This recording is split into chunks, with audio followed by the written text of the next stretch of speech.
when His Divine Holiness, the Supreme Pontiff of Hinduism, when he came to the US, that's when he inaugurated Kailasa, USA.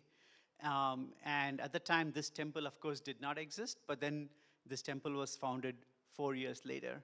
So I just want to say a little bit more about Kailasa, USA, this location here. So obviously, we are a nonprofit organization, a 501c3. We are the de facto embassy for the civilizational nation of Kailasa, and I'll speak a little bit more about that in a little bit.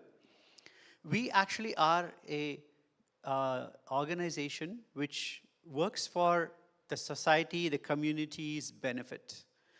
And throughout the year, we have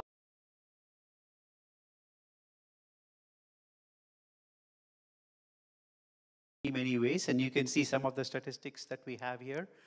One of the biggest things we do is conduct online classes, and these online classes are specifically geared towards helping people reach their highest potential. And that highest potential in the science of enlightenment or Hinduism is called enlightenment. And it's a slightly different way of looking at enlightenment. Some religions think of enlightenment as something to be achieved. And the way His Divine Holiness, the Supreme Pontiff of Hinduism, teaches enlightenment, it is something to be lived.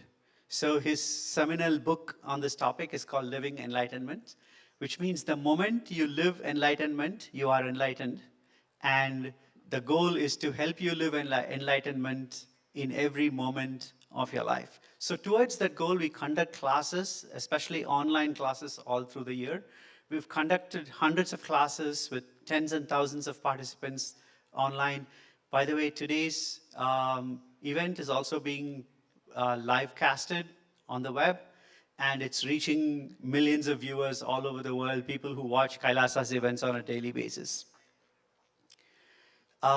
We've served over 25,000 free meals to both inside this temple and outside. Outside to people who are homeless, people in homeless shelters and other places. Serving food and sharing food is a big part of who we are. And of course, apart from doing all the rituals that we do as part of being a Hindu temple, we also serve people in terms of other needs. Like there is a project called Ishana, which the Supreme Pontiff of Hinduism started. One of the biggest needs around the world is clothing. And we collect pieces of clothing which people used clothing, and then we share it with people who are in need. So overall, I just welcome you to participate in Kailasa USA's activities. We have living enlightenment programs on a daily basis. Every week we have meditation programs.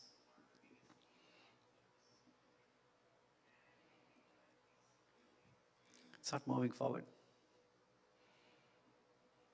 Okay, I'm just going to ask you to move the slides forward.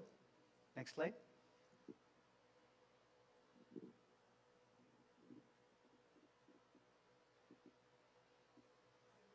You went too far ahead.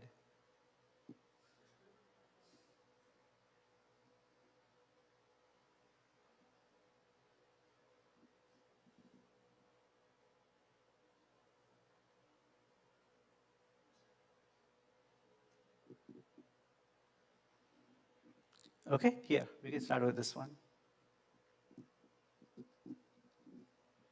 Okay, the person who made all this possible is the Supreme Pontiff of Hinduism, Sri Nityananda Paramashivam, Bhagavan Nityananda Paramashivam. He is worshipped as the 1008th avatar, as per an incarnation as per Hinduism. You can think of him like the Dalai Lama, who is an incarnation of the original author of the science of enlightenment or yoga. And he is the 1008th incarnation. And he's recognized by those who are adepts in Hinduism in the science of incarnation. They have recognized him as an incarnation from a very young age. I'll talk about it in a brief while. He is the reviver of the enlightenment ecosystem, the first civilizational nation based on enlightenment that's called Sri Kailasa. This is a nation that used to span multiple countries many years, many thousands of years ago, and he's reviving that civilizational nation today for the entire world. He is one of the most prolific authors and most watched spiritual teachers worldwide. And he has been granted multiple world records in yoga. Ma Pratyangara is going to talk a lot more about the Yoga Guinness World Records.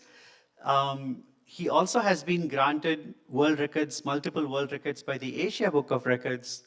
Couple of examples are he is authored the most number of books. Last count was 1,123 books.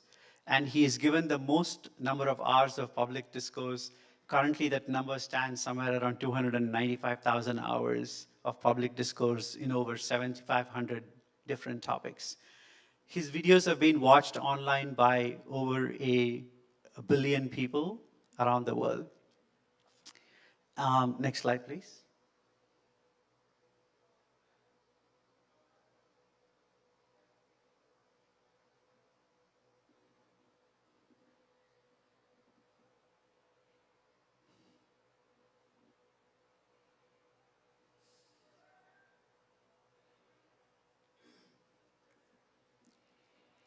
So just briefly about His Divine Holiness, the Supreme Pontiff of Hinduism. He was born in a town in India called Tiruvannamalai, 3rd January 1978. And from a very young age, like I said, those who are adepts at the science of enlightenment, from an incarnation, from a very young age, at the age of 3, they recognized him as an incarnation, and they've been grooming him ever since then. He's had gone through the tutelage of many of the previous enlightened gurus, some of whose pictures you see here.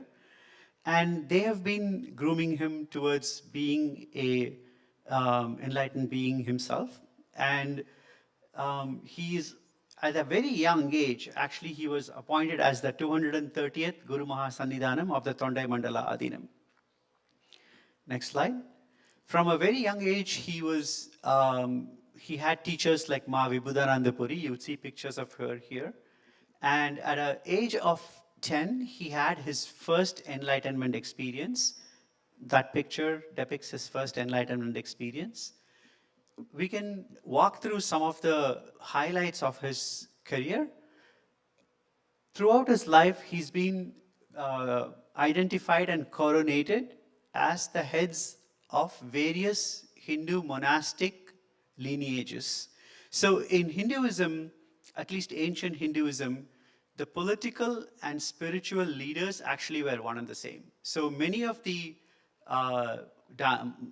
kingdoms, the spiritual leader was appointed as the political leader also. They may or may not have a king, but the king also deferred to the spiritual leader in terms of decision making.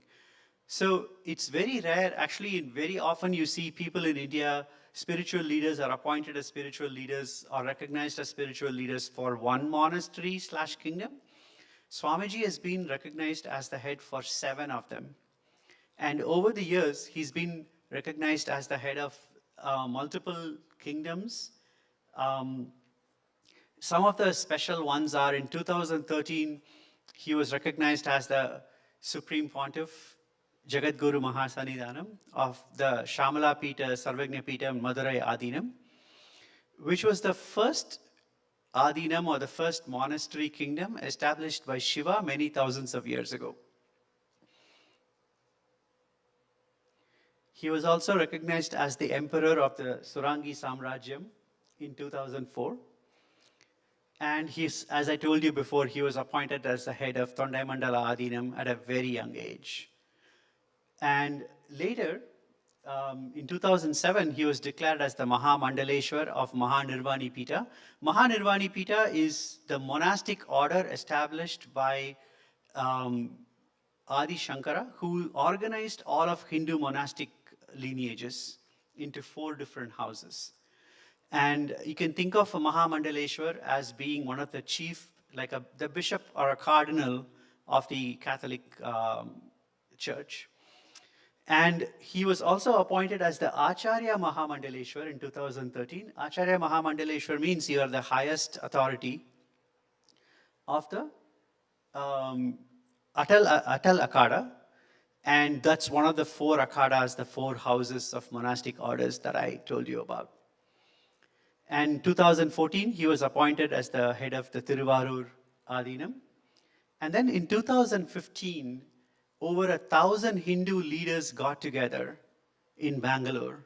And there was this huge ceremony that they conducted where all of them together recognized His Divine Holiness as the Supreme Pontiff of Hinduism. So in 2015, he was recognized as such, as the Supreme Pontiff of Hinduism.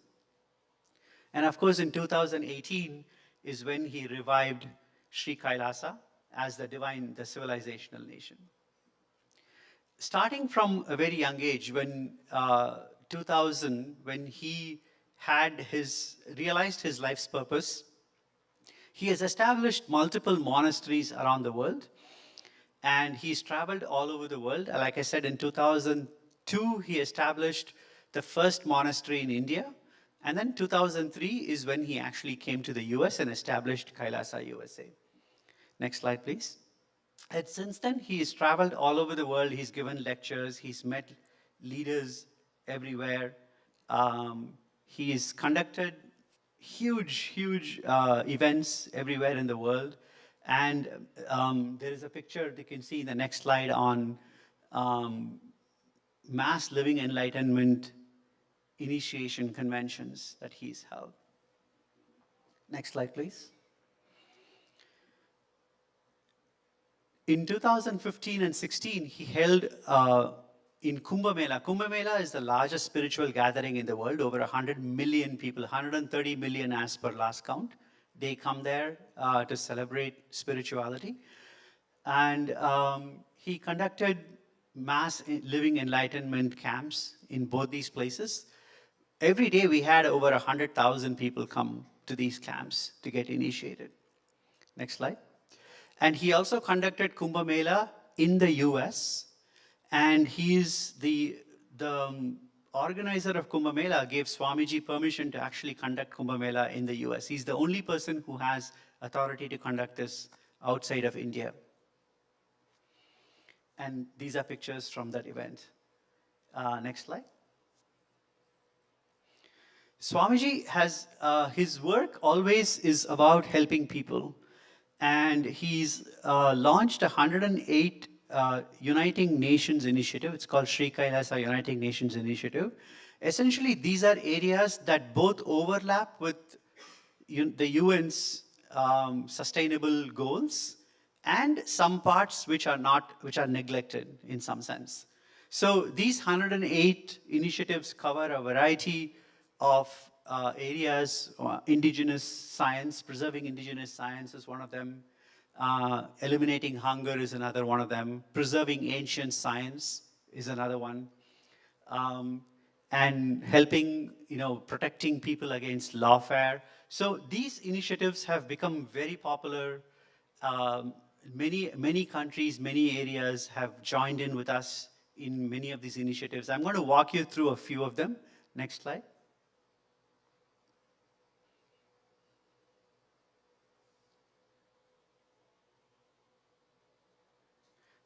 The main thing is this No Hungry Home project. And over the past about 30 years, we've served about 1 billion meals all over the world. And here you can see a picture of Swamiji himself serving food. And there are these huge events that happen where thousands and thousands of people are served food. Like I said, 25,000 meals served just here alone in Kailasa, USA. Next one.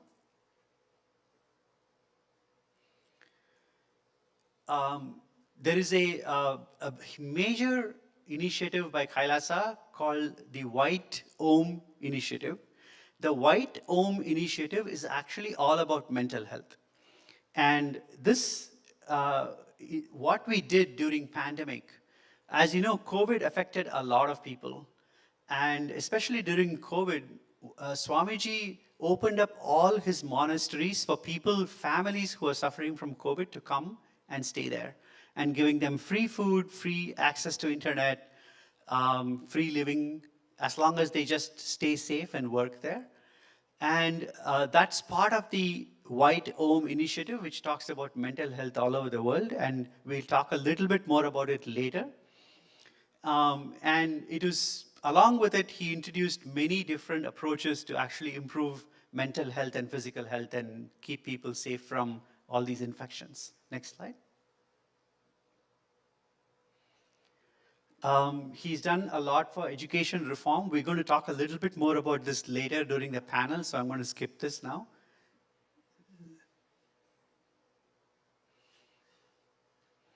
He has preserved Hindu scriptures. Like, there were millions of scriptures that are actually dying because people couldn't read them. They are in these leaflets, which are broken and people are unable to even handle them. Swamiji has digitized them, and right now there is more than a few petabytes of this data on a server, which is freely available for everyone in the world to do research. Forward, next one. And I spoke a lot about his work on religious harmony, which is the work that he did for Kumbh Mela and then creating the Kumbh Mela here. Next slide. Next one. Skip this. Next one. Yeah, this is something that Swamiji cares deeply about. Empowering women, elevating women, and helping women succeed in the world. He very strongly feels that women are the fundamental basis of this entire society. And Swamiji has done a lot for elevating women and then helping women, women's mental health. We'll talk a little bit more about this in the panel. So can we go to the next slide, please?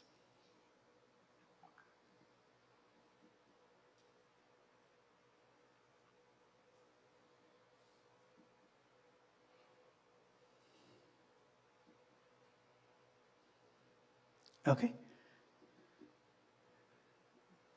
Why isn't anything showing up here? Okay. Like I said before, Swamiji is reviving the sovereign state of Kailasa. This is meant for preserving and protecting the science of Hinduism, the science of enlightenment. And right now, Kailasa, the next slide, please. Kailasa has multiple sovereign locations, multiple locations around the world where we have sovereignty, which means we have full autonomy on that land, where the Hindu law actually is the law of the land. And he's established Supreme Court, Kailasa, the bank, and Kailasa, the currency. And all that is operational in all these locations all over the world. And right now we have a diplomatic relationship with many locations around the world. Can we skip forward?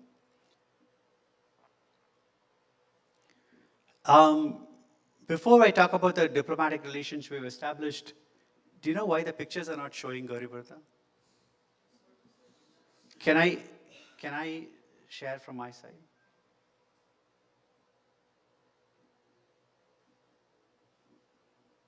Sorry, I just need to make sure that I show everything correctly.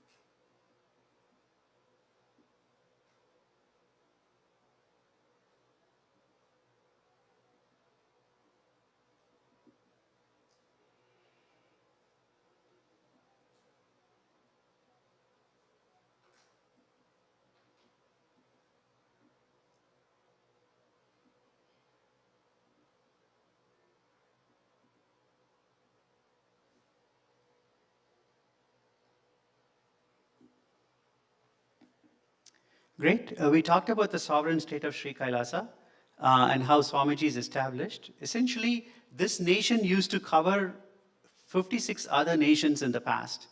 And thousands of kingdoms used to practice Hinduism before. But that knowledge has been lost to the world. And his goal in creating Sri Kailasa is to preserve that knowledge so that the world can benefit from it.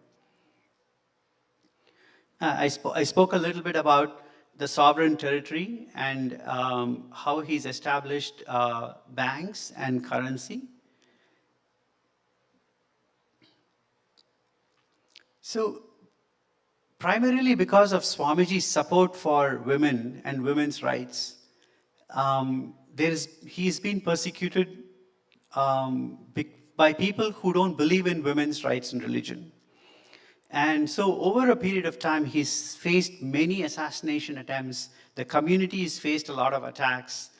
There has been intense lawfare against him over many, many years. But in spite of all that, in spite of all the intersectional persecution, Swamiji has done a great job of just focusing on helping the world. And of course, in 2002, the very first, 2021, we had the very first presentation from Sri Kailasa to the United Nations.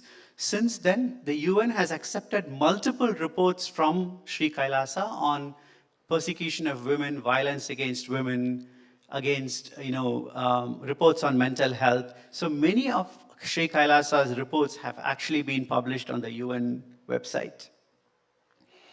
And many people around the world, even though he's been persecuted, he's been recognized by many leaders, many organizations, many governments around the world.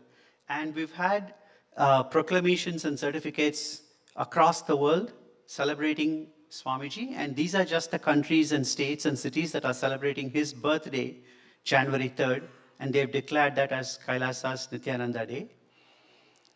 And we've had diplomatic relationships. Kailasa has diplomatic relationship with multiple cities and governments across the world. And these are some of the proclamations that he's received from leaders from around the world. So all this is to say that how much Swamiji has done for the benefit of the world and helping everybody, and the work that Kailasa is doing. And this Kailasa USA here is a location that takes all this and shares this with the entire world. Okay, with that, let's move on to our presentation on the mental health.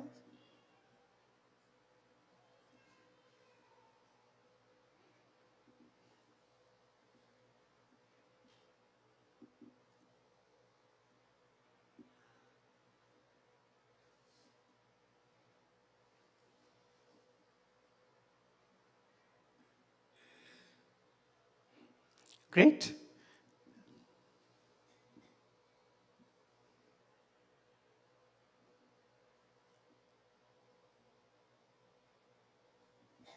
So we are here to talk about mental health and wellness and talk about a holistic mind-body consciousness approach to mental health.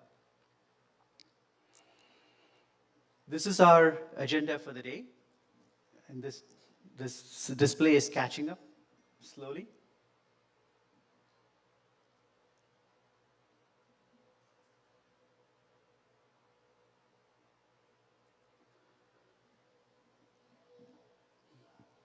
How can we eliminate the delay?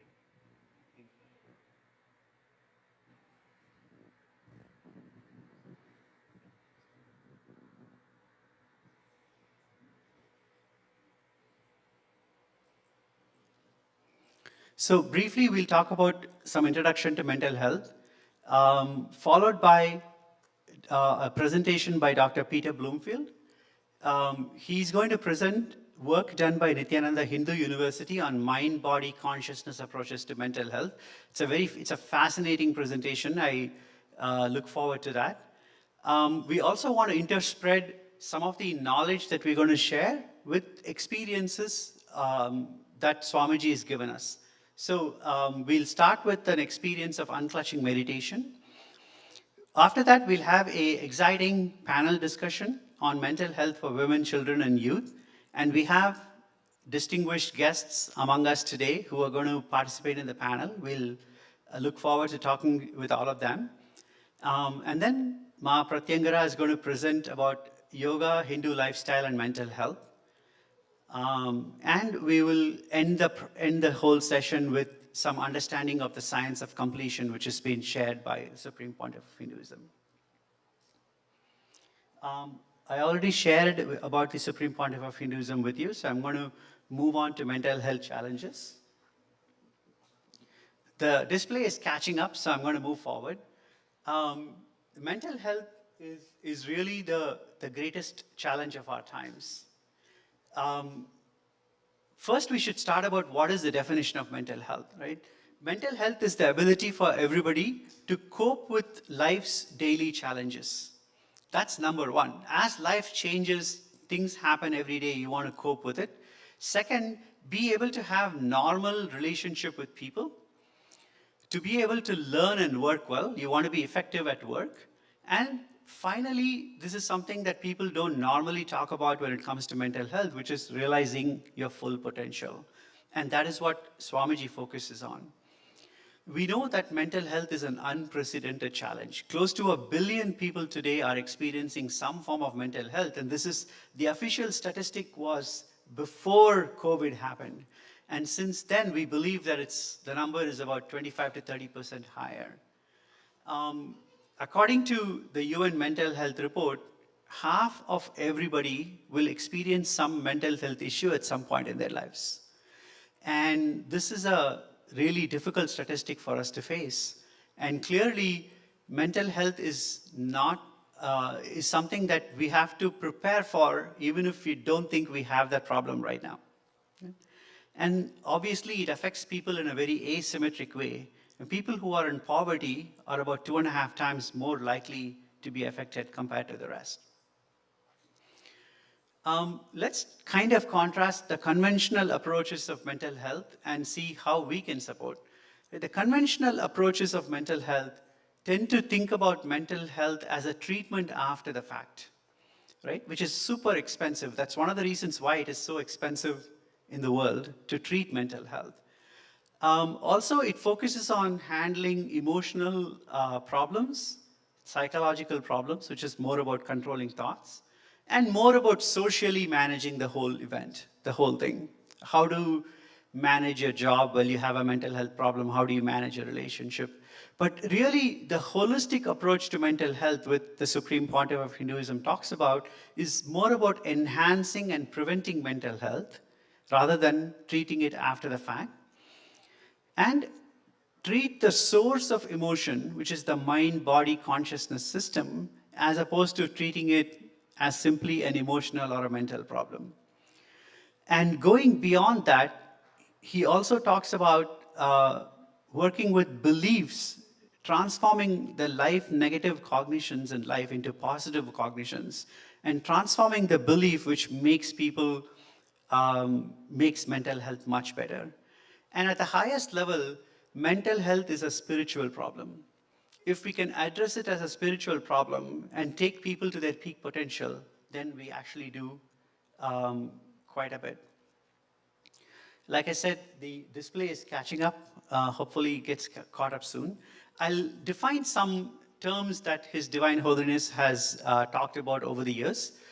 Incompletion and completion are two things he talks about a lot. So incompletion is any past memory, thought, emotion, anything that happened in the past that restricts freedom and spontaneity in the present and limits what we can do in the future, right? So incompletions manifest as low emotions, anger, depression, agitation, and feel people unable to cope with the situation, and it limits what they can do in the future, right? But completion, on the other hand, is a mental state that gives you the energy to act.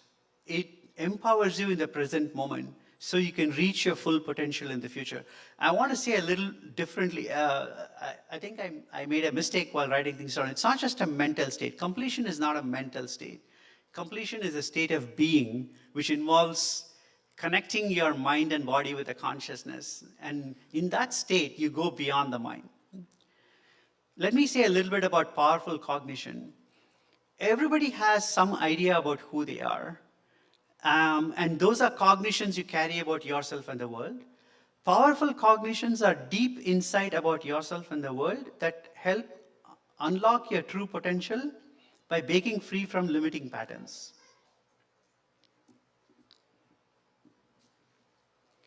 Okay?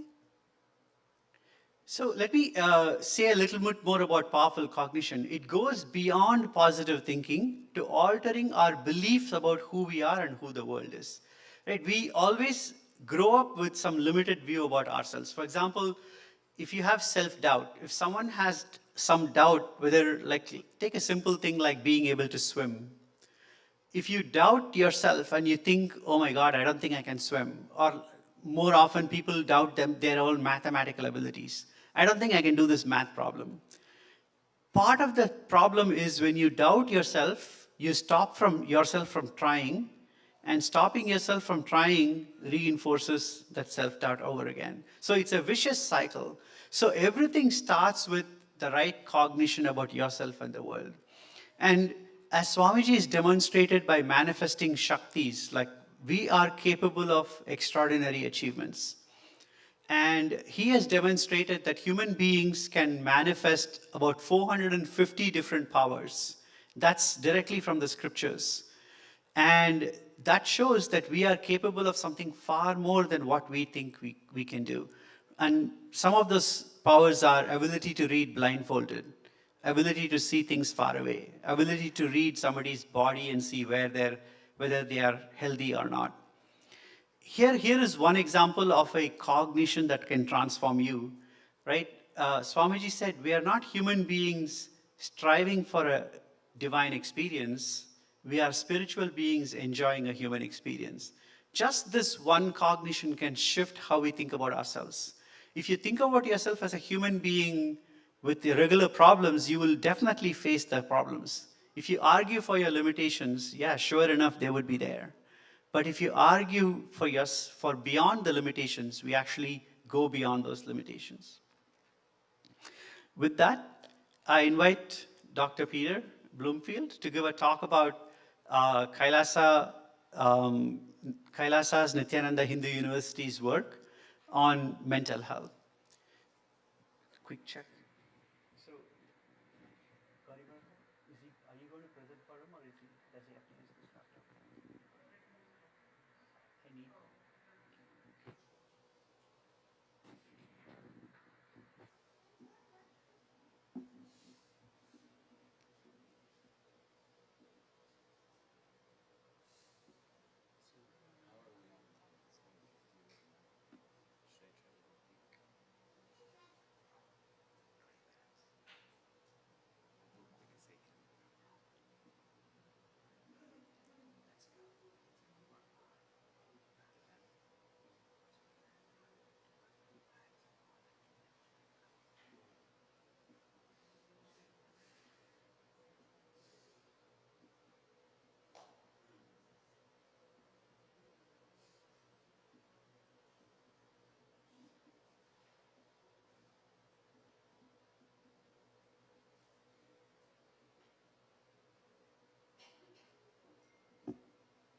Mukta's taller. How's everybody doing? Cool. We have a little bit of space while we're getting set up. So, does anyone have any questions about anything that was presented? I know a few of you are new to this crowd. Feel free to ask. For my part, are we ready to go? Okay. We'll see how the technical situation is. But for my part, I'm going to present a lot of the science that's been done through Nityananda Hindu University, which I feel very passionately about and excitedly about. I'm going to have to go really quick. It could easily be an hour, what I'm going to give, but I'm going to give it much quicker than that. All right.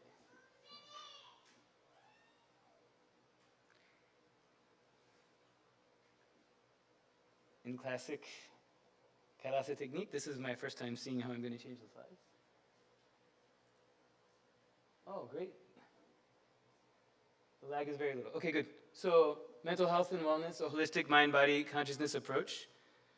So the main thing, often in the Western world, we've been trying to deal with mental health just through working with the mind. And then some people have added things like working on the body, like yoga. A lot of people, there's thousands and thousands of articles on yoga and mental health. And then here we're talking about adding the element of consciousness. And a key part of that is guru initiation. And I'm going to talk about how that shows up at the level of EEGs as things go on. So this is all, the pictures aren't happening again. What to do? There's a beautiful photo here. So this is all through Nityananda Hindu University, which is a university founded by our guru, the Supreme Pontiff of Hinduism, Sri Nityananda Paramashivam. I'm going to call him Swamiji. That's how we refer to him with great respect and affection. So from this point forward, that's what Swamiji refers to. So Swamiji's founded Nityananda Hindu University. It's based on back in the ancient days when the Hindu civilization spanned over 50-some nations. There were these ancient universities of thought that people would travel from all over the world, even from Europe and all over, to learn, to learn things like psychology, philosophy, medicine, sociology. And so NHU is a revival of that tradition. And many, many thousands of courses online, many thousands of faculty members, extended campuses, and graduates.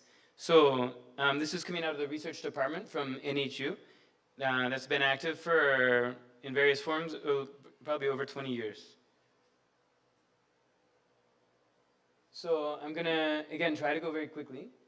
But just briefly, I'm going to cover some of the effects at the cellular and physiologic level of the guru initiation and the tradition that we're working with, the mental health effects, some of the mind-body studies.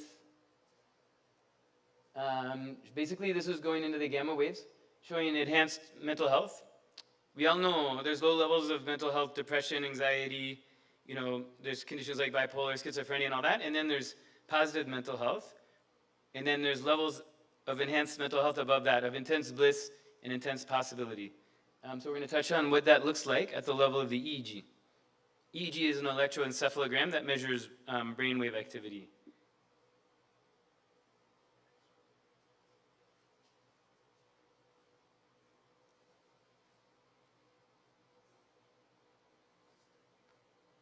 Okay, great.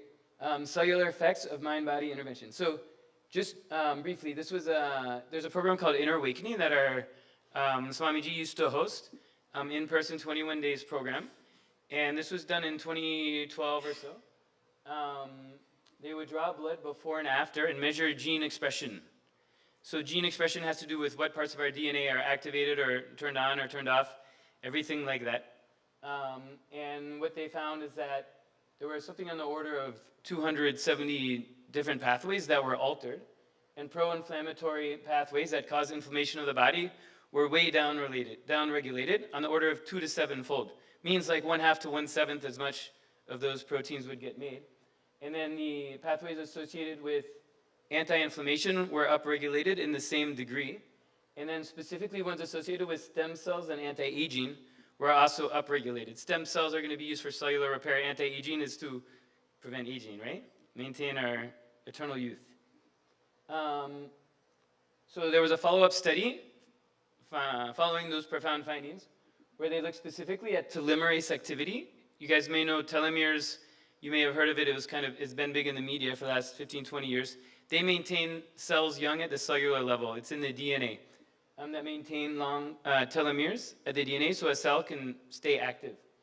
Telomerase activity in people who did this program went up hugely. 45%, it doubled. Almost a quarter of them, a little more than a quarter of them, it tripled. So that's going to keep cells younger at a lower level. And then stem cell levels increased in almost everyone, 90% of people. So literally making people young at the cellular and physiologic level. There was another study around that time that looked at an assay called an MTT that measures mitochondrial metabolism. And it normally mitochondria are the power plants of the cell, right? So some interventions like yoga or certain exercise or nutrition regimens would have like a 20 or 30% improvement in the metabolic activity. They got 967%. So completely off the scale. It's hard to even interpret because nothing else has been seen like that. But it suggests a huge amount of cellular energy and activity. All right, so then I'm going to try to go really quick, but we looked at all these inner awakening programs showed people with great improvements in mental health. Depression would go away, anxiety would go away, insomnia would go away.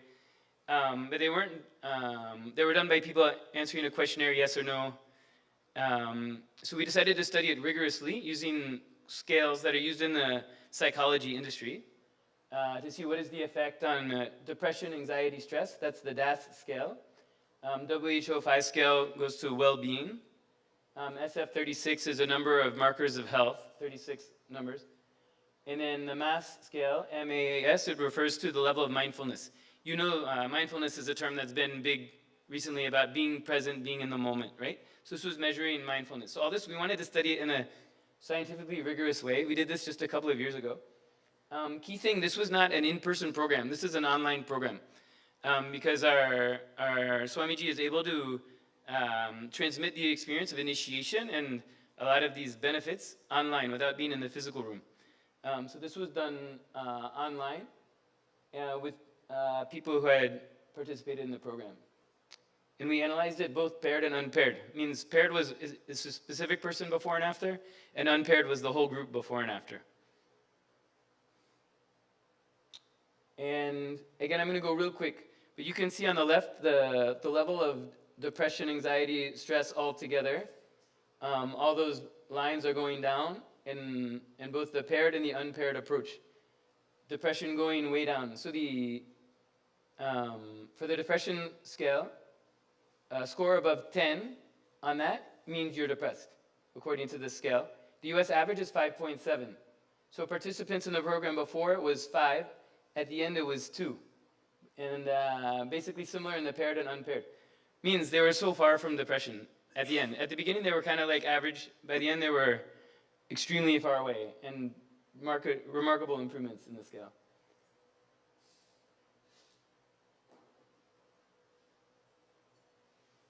Okay, anxiety and stress, the same thing. You'll see these are the individual people, the little lines before and after. Almost all of them are going down, meaning anxiety going down, stress going down. And again, just much less stress and much less anxiety compared to the average person and to how they were before the program. So again, a huge improvement in anxiety and stress.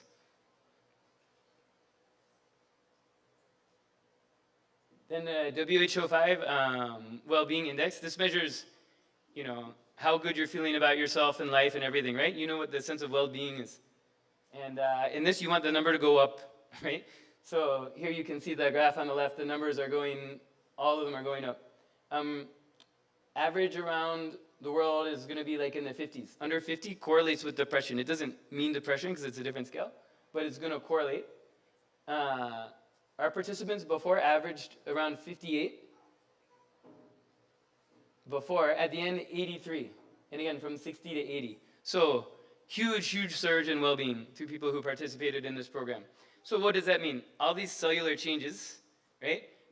These anti-aging, this anti-inflammatory, this huge burst in metabolic activity is showing up in tremendous sense of well-being, freedom from anxiety, freedom from stress, distance from depression, right? Just very, very positive effects at the level of people's mental health. So a couple more.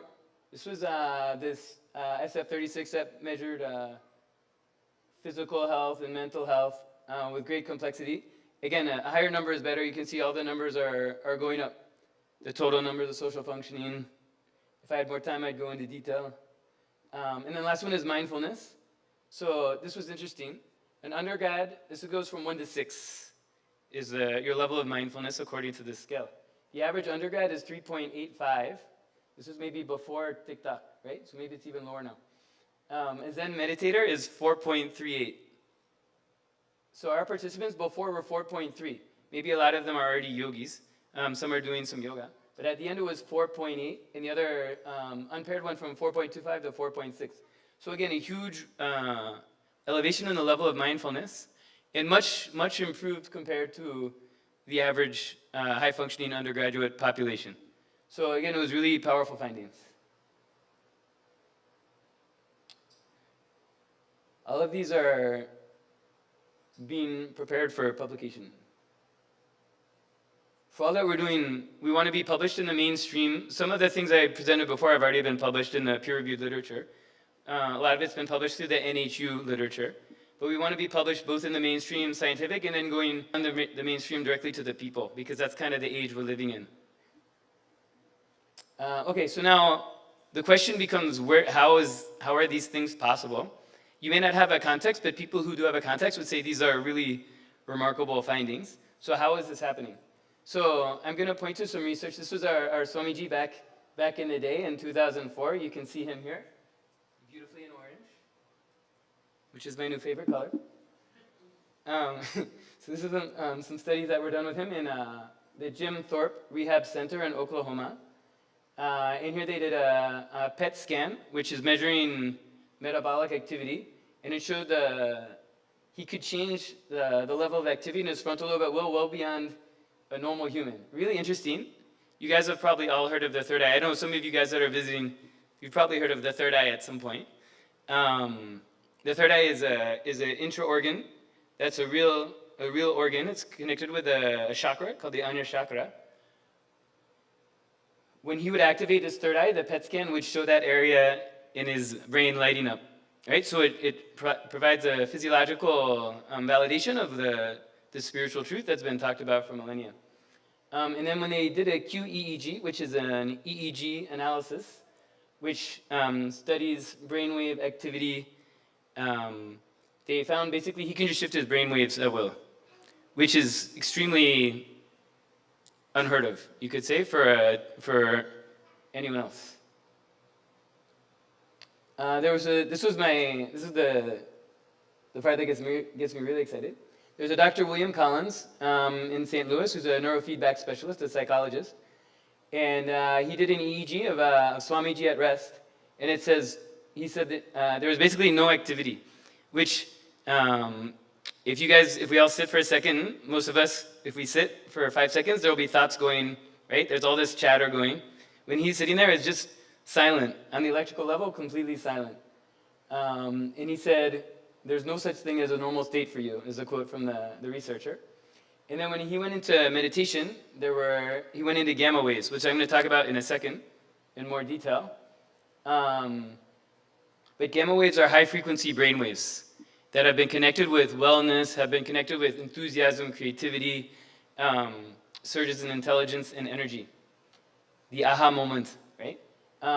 So when he would heal people, the right side of his brain would go into extreme gamma, which would be like big gamma, high amplitude gamma. And this is the thing that is most profound. The person he's healing would have the same thing in their brain. So I'm going to talk a little bit more, but that big high amplitude gamma has only been seen in the scientific literature in Tibetan meditators that meditated for decades. When they would go into a deep meditation, they could make it while they're in a deep meditation. To my knowledge, and if anyone knows differently, please inform me, it's never been demonstrated outside of that condition. So the fact that Swamiji can put himself into that at will itself is extremely remarkable. Even, I can't say even more, right? But what has special significance is he can put that space into other people, which has nothing like that has ever been talked about or demonstrated before. So this was done back in 2005. I don't think people were ready to get the significance of it at that time. These are just some quotes from the researcher. "The world is not going to believe this. It's extremely unusual." So he would do this amount of electrical activity should be exhausting, both to the person who's in it and the person who's receiving it. They're both in it, right? The person who's giving and receiving it should be exhausting, but they'd both feel energized and refreshed. So it's like a different way of operating the brain than what we've been accustomed to. So here's quickly brainwaves. If you don't know about brainwaves, I really encourage everyone, to look into it and learn a little bit about it. It's really, really interesting and critical to what we're talking about here. But brainwaves have to do with the frequency of oscillation of electrical activity of the brain. And there's the normal ones that everyone goes through and that have been understood for a long time would be when someone's in deep sleep. You know, when you're sleeping, there's the dream sleep and the deep sleep. The deep sleep is what gives you the refreshment. The dream sleep is when you go to school and you forgot to study for the test, right? So the deep sleep that's restorative is delta waves. It's low frequency, 0.5 to 4 hertz. Then the dream sleep, which is often, you know, I forgot to, you know, I missed the test, or, you know, those anxiety type of dreams that often happen, and other dreams, they're theta waves, 4 to 8 hertz. That's also the frequency of, some people can get there in meditation and hypnosis, things like that. And then alpha waves is like if you closed your eyes right now, and you were just kind of at rest, parked, you would go into alpha waves. So that's 8 to 12 hertz. And then let's say we gave you a crossword puzzle to do, right? Or some task, that's beta waves, it's 13 to 25. So normally when we're awake and that task will be in beta. If we're watching TV, we're probably in alpha. That goes up to 25. Then above 25 or 30 is gamma waves. No one even knew gamma waves existed until relatively recently, because they'll normally won't be there at all, or they'll be so tiny, you can't see them with the naked eye. If you've ever seen an EEG like that, you won't see the gamma waves.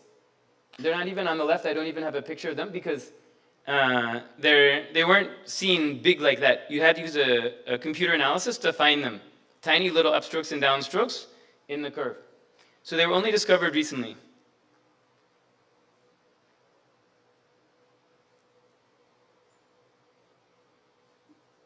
So they were found, like I said, long-term meditators is the only time I've seen. These are Tibetan monk connected with Dalai Lama.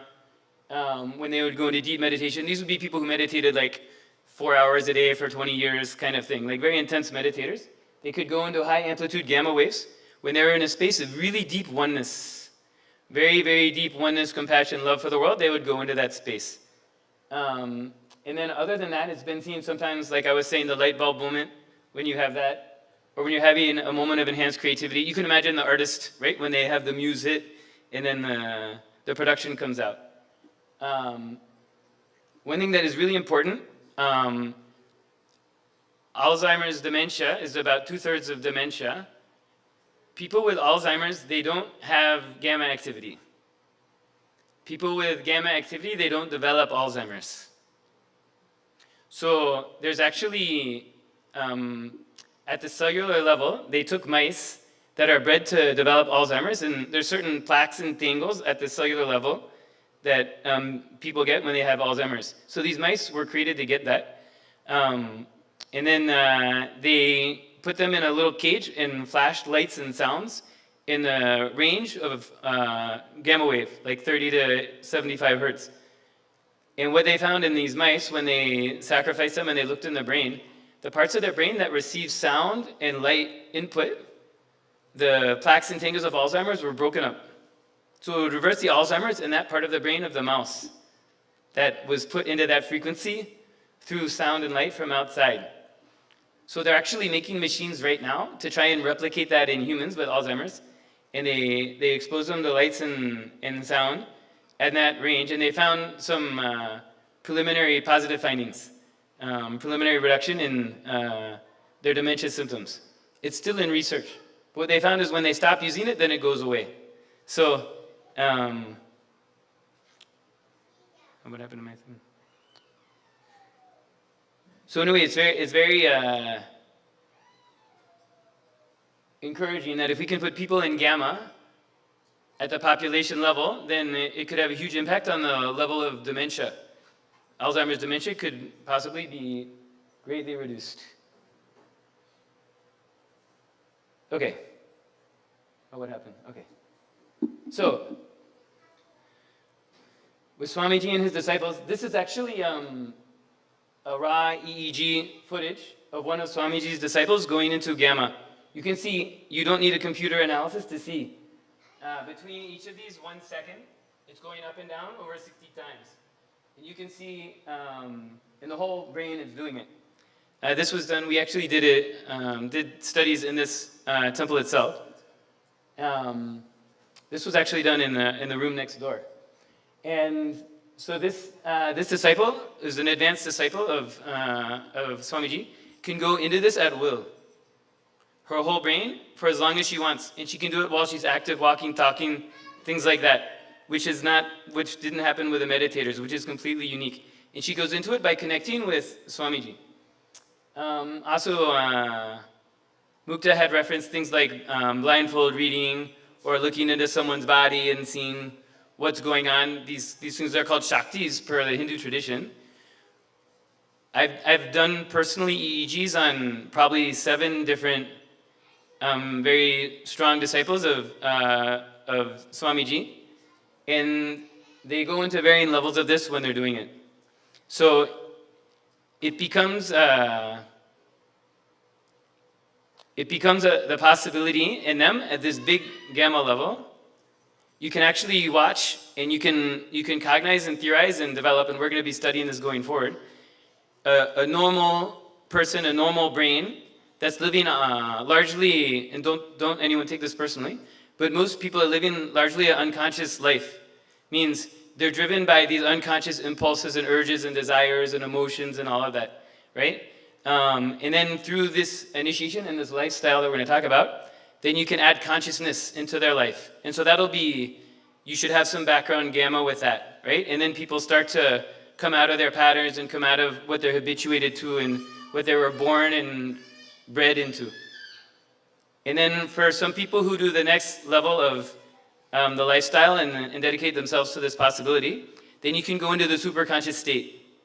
And that's where, I know it's hard for people to believe who haven't seen it, but things like blindfold reading and materializing and all that, they've been done and scientifically studied and proven over and over again. So we're basically at NHU, the reason I'm so excited, one of the reasons I could say, is we get to study this and document this and bring this to the world. And I think it has a huge impact and a huge significance for the human condition and the purpose of our being here. And in terms of mental health and wellness, when you're in this state of intense bliss, right? There's no concept of mental health. It means there's no concept of depression, no concept of stress, or no concept of anxiety. All those ideas just melt away. So I think as much as we can help people to move into this state of consciousness and superconsciousness, it'll have a huge impact on the condition of everyone's life. Just one quick anecdote. I'm a practicing emergency physician, and I had a patient recently who was in the ER, and he had lots of problems due to substance abuse and mental health issues. And I was encouraging him to try yoga, and I said, you'll feel good, you'll feel nice, you won't want to do any substances. And he was like, I can't imagine what it would feel like to feel nice, to feel good. And it's like, so many people, they just need a taste and a reference for a blissful, positive space, and to know that if they build their life towards that, they can actually move towards living from that space.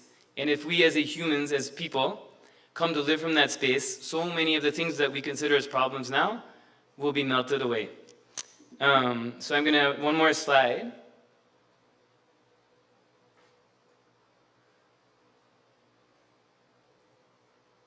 Good. So this one is basically, Ms. Pratyangera is going to be talking about most of this later. But some aspects of the lifestyle that creates this possibility for people. So the diet, we're eating sattvic food. Anyone who ate the food here, it's sattvic food is designed to move us to this very conscious, purified space. Detox through certain things that my Pratyangera is going to talk about as part of the yoga path. And then, of course, yoga, meditations, and then learning, just learning these powerful cognitions. And one last thing that I'll leave you with is, of course, I grew up in a Western background, from a Western family, not from a Hindu background. But one thing that was compelling for me as I was studying about this tradition, the people that live all around the world of a Hindu background have much lower rates of depression, lower rates of divorce, and I think it's pretty widely understood and chronicled tremendous success in the material world. So I feel generations of living this lifestyle through epigenetics implants positive changes in the DNA of people that we can replicate for ourselves going forward, and that'll benefit our children and our ancestors and our lineage going forward. So that's just some of the science. I'm sorry I probably went over, but what can I do? It's so interesting. Anyone have any questions or anything? Yeah. So Mahaprachan Gira is going to talk about that in greater detail. But I'll just say real briefly, part of it is the physical yoga, the yoga postures themselves, they precipitate physical detox. And then of course the diet, eating, we eat organic, is basically vegetarian, no onions, no mushrooms. And then there's herbs that can be taken for detox.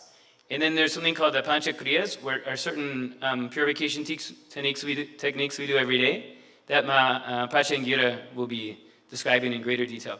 A great question. And it's, you know, this world is so challenging at this time, and there's so much negativity in the environment. Anything we can do, no matter where we are feeling, and from the space from, you know, depression to bliss, wherever we are, anything we can do to reduce the toxins we take in and to detox the toxins out of our body is going to really help our mental health. And I know for you as a provider in the field, I promise you it'll really help for all your clients that are feeling inspired to take steps like that. Cool. Anything else? Okay.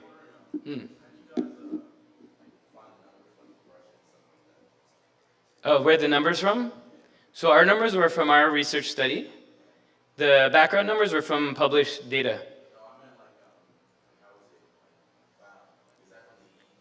No, the depression is from a questionnaire. So it's a validated scale. Good question. It's a series of questions. You know, do I want to get out of bed in the morning? Like, do I feel hopeful about the future? Things like that. It's called DASS, D-A-S-S. If you wanted to look it up, you could find it. Or if you want, I could tell you after more. Yeah, but those scales are routinely given in psychological research. Yeah, so we had them take the test before and take it after. Yeah, exactly. We wanted to do it more rigorously than had been done before, so that's kind of a leading scale. Cool? That's it. Thank you, guys.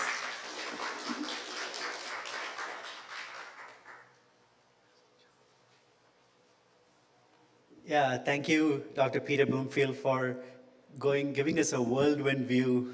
I know it's like you could talk for hours. It's years and years of research, very powerful, but being able to summarize it in less than 20 minutes, that's just amazing. Thank you. One of the things we wanted to do here is interspread some of the knowledge. And I know we could be talking for a long time. That's too boring, and I'm totally guilty of it. So I'm going to do a little bit of meditation now that's taught by Swamiji, which help us experience some of the things that he's been teaching. So we'll start by playing a video that he talks about this technique called unclutching as a very powerful technique for improved mental health. So we're going to play the video, and then I'll walk you through like a very brief session of unclutching. Okay?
Do you know why the audio is not heard?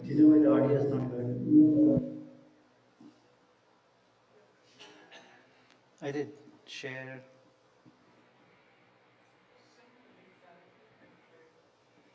Okay.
To the unclutching. I'll just put the whole unclutching in one line. Listen. Decide not to engage or continue, create, maintain, fight, destroy, play with any thinking process in you. That's it. Do not create, sustain, maintain, fight with, try to destroy, anyway engage. Do not do anything with your internal thought process. Just unclutch. And I tell you, it will develop such powerful will persistence in you. Such powerful will persistence.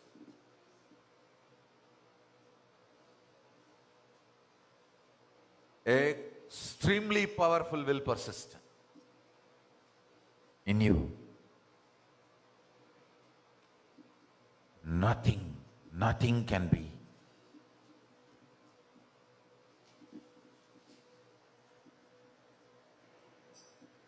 compared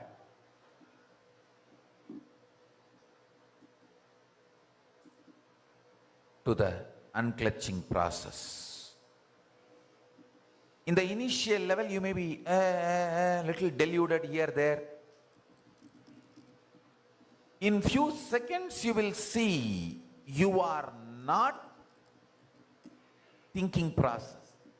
You are beyond your thinking process.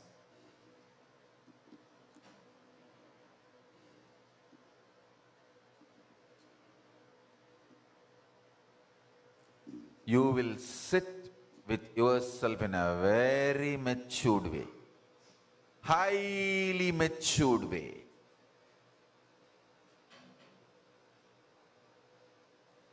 Sit with yourself with highest maturity.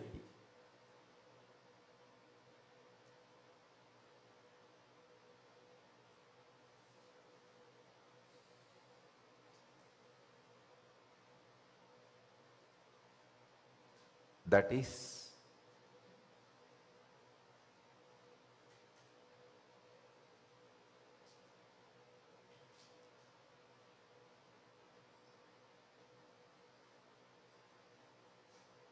pure unclutching.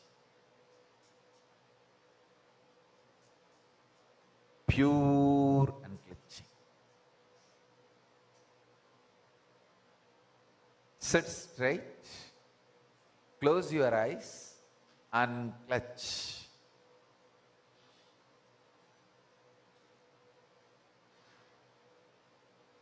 Decide to unclutch.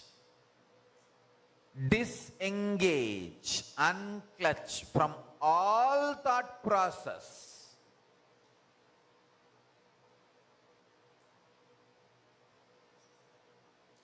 Creating, maintaining, destroying, fighting, engaging, all thought process. Unclutch from all thought process. Just sit, be unclutched. Great. So that was the instruction Swamiji gave. I'm going to walk you through the unclutching process right now. I see some of you have already started doing. That's awesome. Unclutching, it's like you can do it. The idea is that, like, imagine your hand, right? Your hand is, you use it when you want it, right? But imagine your hand moved by itself. It started moving by itself, it knocks things over, it hits people who come near you. How would you feel about your hand? Wouldn't like it? Okay. Well, would you feel you are that? Like, let's say your hand starts knocking things out. Would you say, oh, I'm a person who knocks things down all the time? If it hits people, you would say, oh, I'm a person who hits people all the time. Would you characterize yourself based on what your hand does when you have no control over it? No? But that's what you do with your mind all the time. You understand? Your mind is just randomly creating thoughts on its own. It's creating ideas, it's throwing out things on its own. But then you start identifying with those thoughts and saying, that is me. And that leads to all the problems. So unclutching is nothing more than disengaging from your mind and let the mind just be the monkey that it is. So don't associate yourself with the mind. That's what unclutching is. And there are a couple of ways of doing it. It's like, you know how many of you have seen an ice pick made out of ice?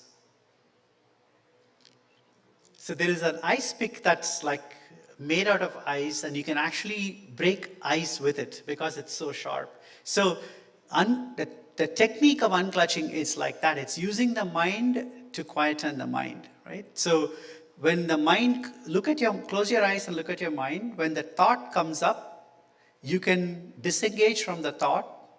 If you're not able to disengage from the thought immediately, use the word unclutch, and it'll break that thought current. Then you'll have a new thought. Unclutch from it, say unclutch. You will unclutch from it. So in the beginning, you will say unclutch, unclutch quite a bit because thoughts come at you very, very fast. But as you keep unclutching, you will see that your thoughts slow down. It's fewer and fewer thoughts. In fact, you will start seeing a gap between thoughts. Like, one of the things that happens in the beginning is because you're so engaged with thoughts in your mind, initially when you start unclutching, you will start listening to sounds around you, like the fan, car noise, something else. That's good because that means you're progressing away from your mind to external thoughts, external sound. Unclutch from those also because they are creating thoughts inside of you. And then you will start being aware of your internal body motion, like your breath, your blood flow, your heartbeat. You will start listening to those things. Unclutch from those also. And every time you go deeper and deeper, you will go to deeper and deeper levels of silence. Okay? Let's practice this just for a few minutes. And let's start. Can you play that music while all of you close your eyes? Sit straight. Just unclutch. Don't judge your thoughts. Don't hold on to them. Don't reject them. Like Swamiji says, don't mother them and don't mother-in-law them. Just disconnect.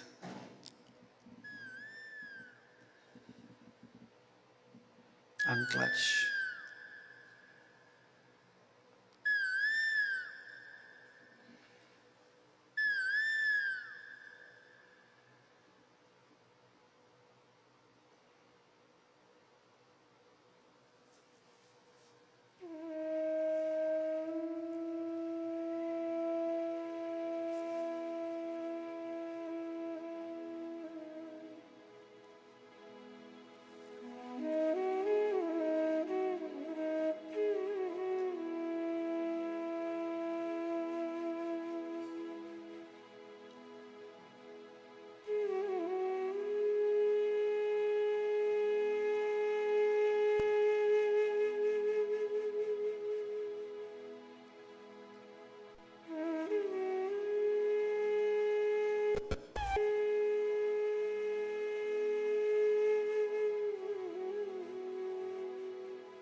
Okay, slowly open your eyes.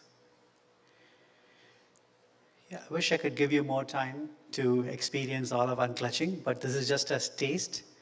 One thing I would recommend, how many of you went into a space where you didn't hear your thoughts, but you started hearing outside noise? A few hands. How many of you went past the outside noise to hearing your own heartbeat, your breath? I see a few people here. That's awesome. That means you're going deeper and deeper. That's great. Practice this every day at night.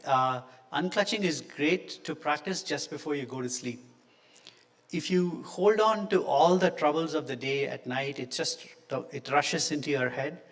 You will wake up with those thoughts in the morning. If you unclutch before you go to sleep, you wake up in a very unclutched state. So it's a great meditation to practice. Give yourself like 7 to 11 minutes before you go to sleep to unclutch. And even if you go to sleep unclutching, that's also okay. Okay, great. Now let's move on to the next part of the panel, of this session. It's going to be the panel discussion. I invite our guests to come forward. Tony Schrader, please come forward. Ray Castillo, Dennis Mikov, Ezekiel Franco, Alejandra Ruiz. Please come here.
Hello? Okay, good.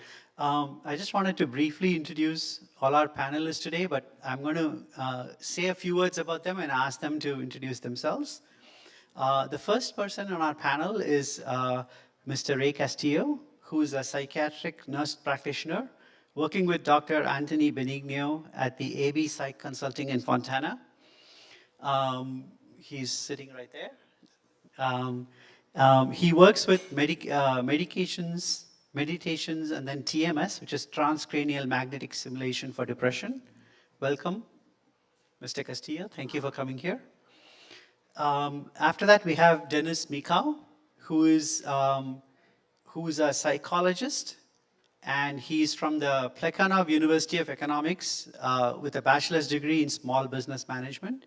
He has a UCLA Extension Finance certificate. He also has a diploma in Ayurveda Basics and a psychology degree from Krasnodar Institute of Value-Oriented Psychology. And he integrates the knowledge of Vedic philosophy and modern Western psychology. Welcome, thank you for coming here. We have Mr. Tony Schrader. Tony is a Chicago native and the director of counseling at the domestic violence agency House of Ruth, as well as the clinical director of Native Soul Wellness, a mental health and wellness agency focused on providing culturally responsive care with an emphasis on Black wellness and multicultural approaches. Welcome, Tony. Happy to have you here. And from our own organization, we have two volunteers who are agreed to join us on this panel. Ezekiel Franco and Alejandra Ruiz. And we are so glad to have them also participate on behalf of the youth that they represent. Okay, let's get started. My first question is actually to Tony. Tony, you work with women and children, and you firmly believe in Hinduism and Hindu practices and integrating those ideas into helping women. Can you say a little bit more about you, your organization, and about how you integrate Hinduism into your practices?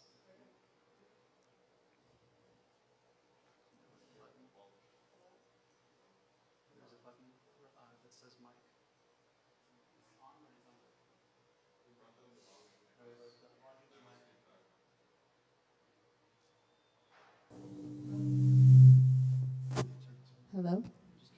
Okay, there we go. Hello, everyone.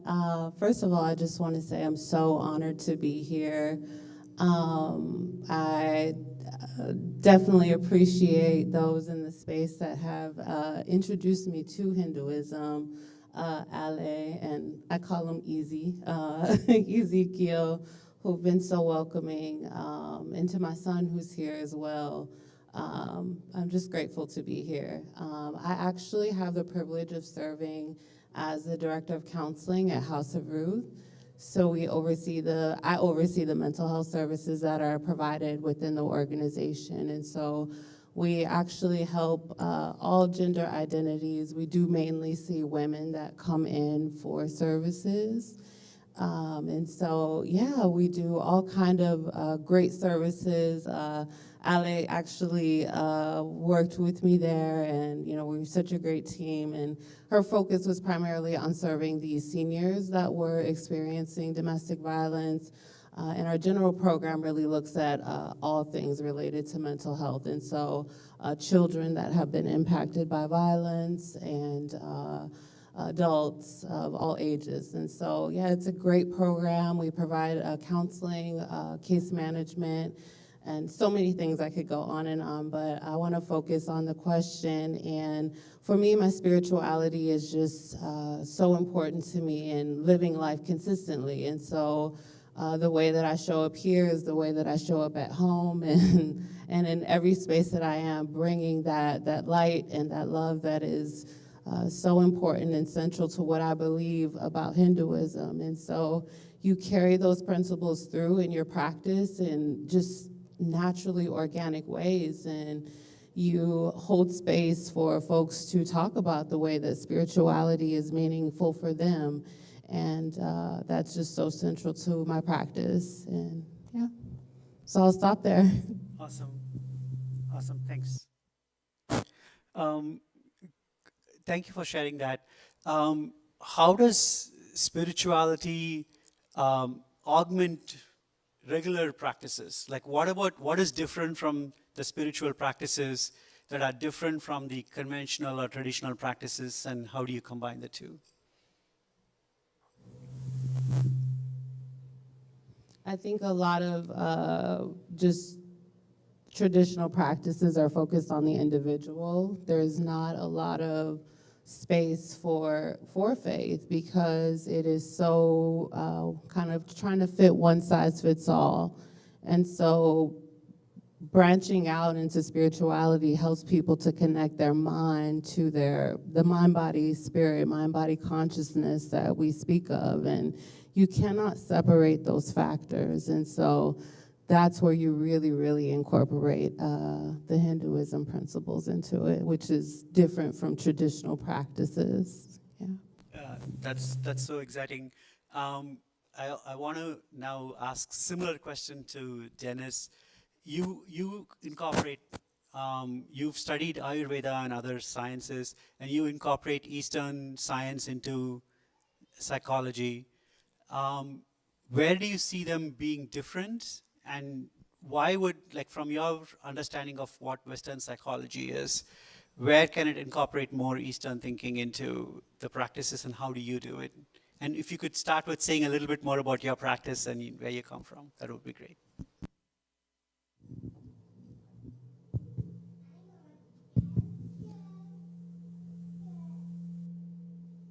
So basically, in terms of the modern Western psychology, the area of of knowledge that I study and that I practice. So basically, I graduated from the Institute of Psychology, where we studied both the modern Western psychology as well as the Vedic philosophy. So all these two things together.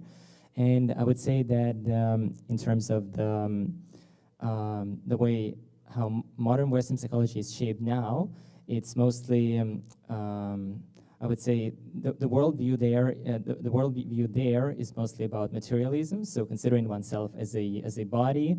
So a body who once was born, lived a certain period of time, and then dies, and then there is nothing. And the opposite worldview to that would be the transcendentalism. This is like one of the ways to call it. And this is the concept where we would say, I'm not this body, but I'm a spirit soul within this body.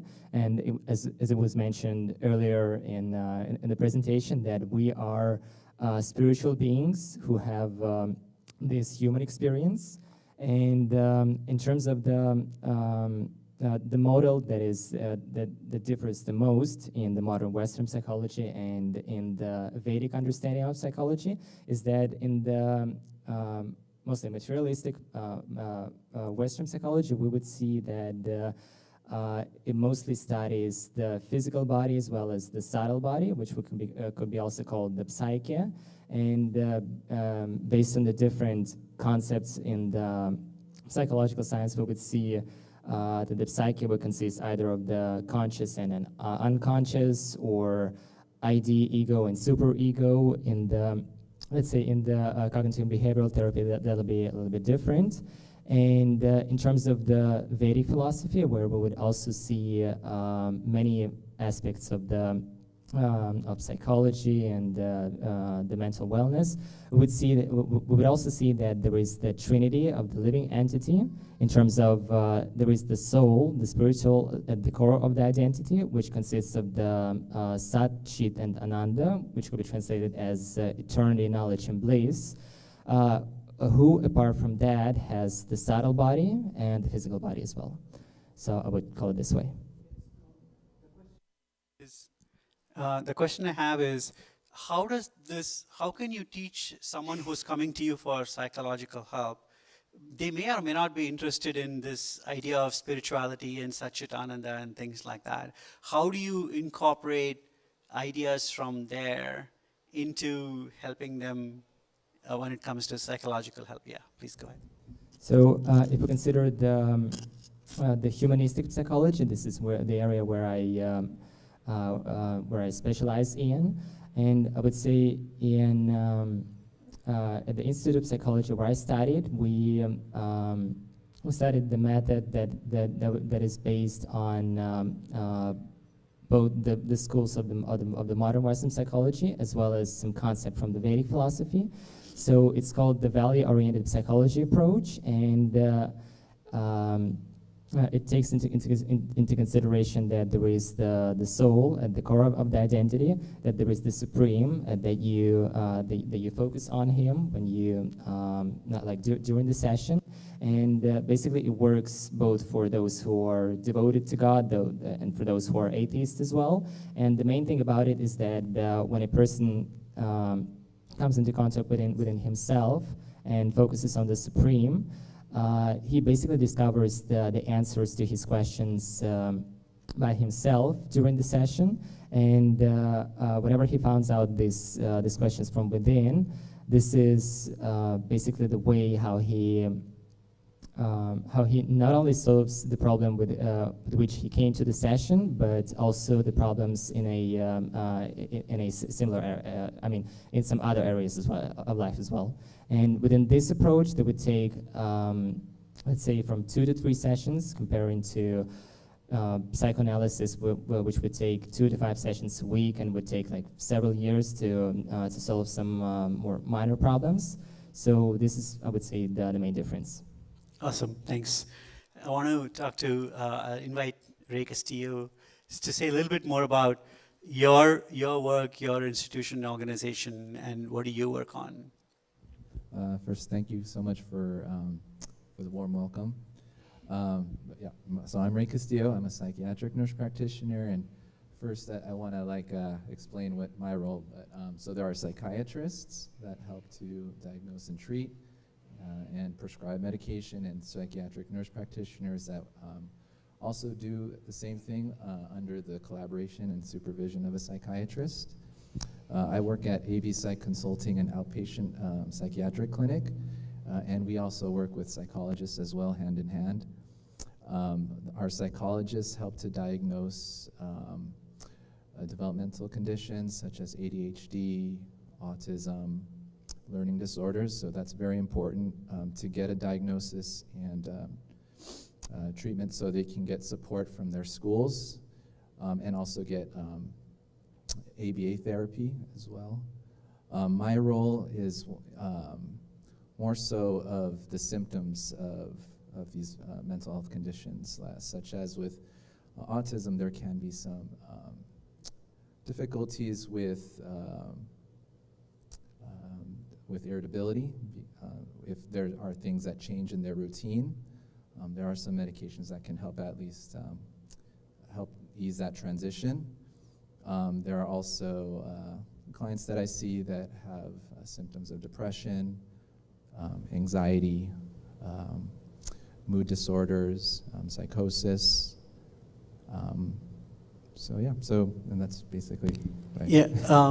How would you would you describe your practices primarily as Western medicine, or do you incorporate some kind of spirituality in Eastern medicine into what you do, or any other alternate forms of treatment? If you could hold your microphone closer to your mouth. yes. Yeah. So we don't practice too much of the other Eastern treatments, but today, with some of the things that I've learned today with Dr. Bloomfield, I would like to incorporate more of different things such as meditation and things like that, mindfulness as well. Yeah. Got it. I wanted to ask Ezekiel, you represent the youth, and could you say a little bit more about what are the mental health challenges that today's youth face, and how you as one of the youth in today's world, how do you handle that, and what is your source of strength? Thank you. Thank you everyone for being here. So I have experienced, earlier in my teens, deep depression. I sort of became addicted to it.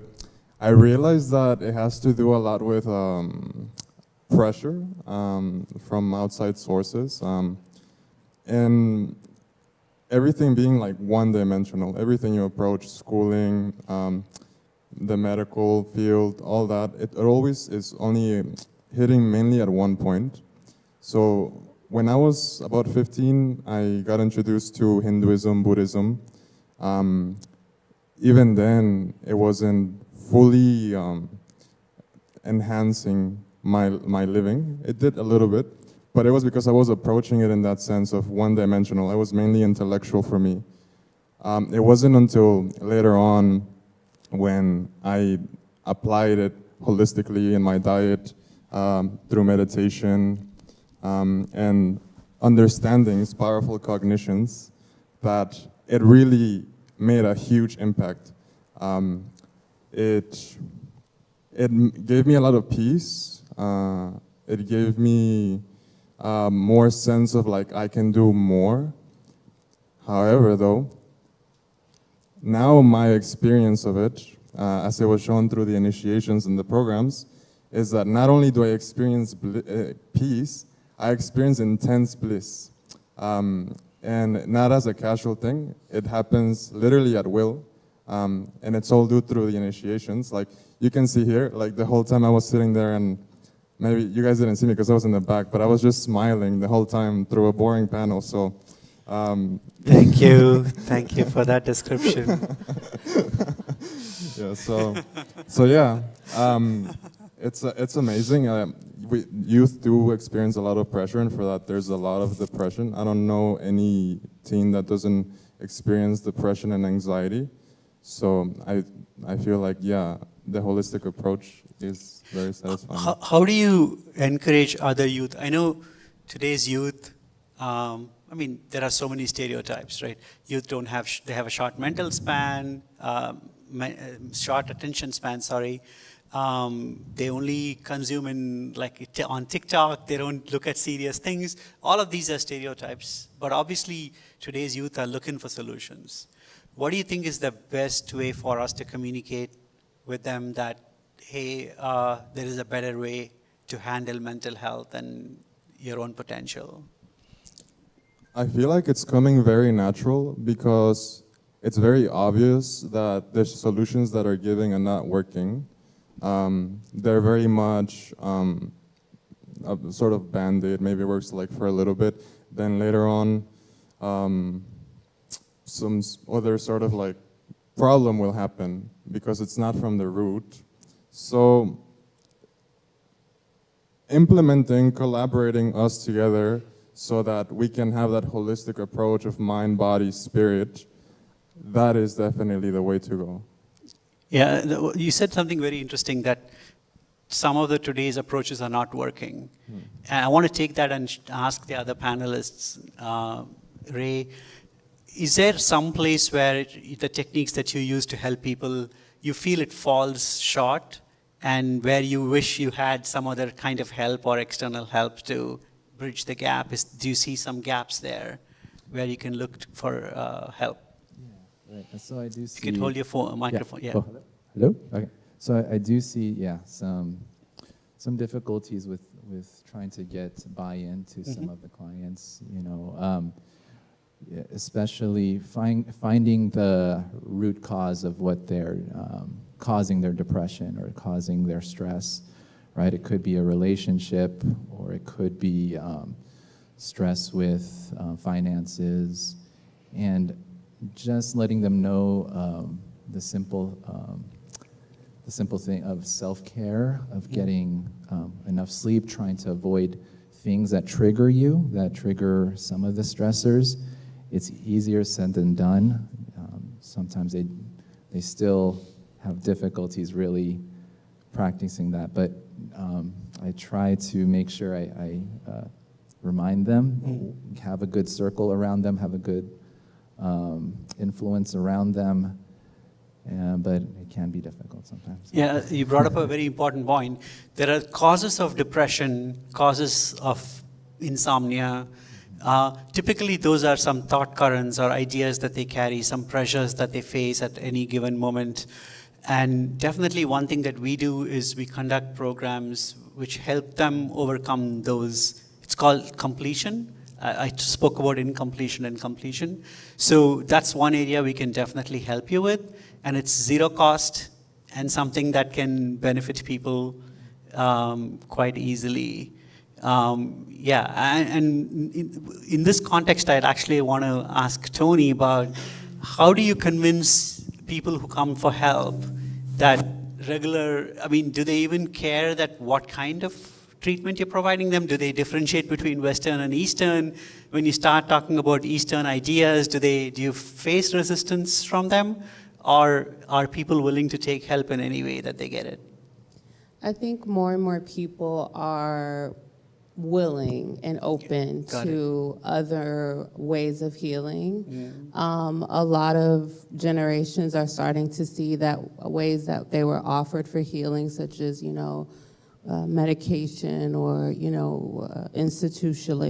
being institutionalized, all of these things that they weren't the answer to what people really needed for actual healing. And so, more and more people are open and they're asking for different ways and often rejecting this really restrictive medical model. And so definitely seeing more openness. I mean, even to things like nature as a healing modality, getting out of the office, getting out of this really restrictive environment and being able to heal through water, through, again, an incorporation of more Eastern models. So I am very interested in what you said, nature and water. What do you do exactly to help people connect with nature. And yes, can you say more about that?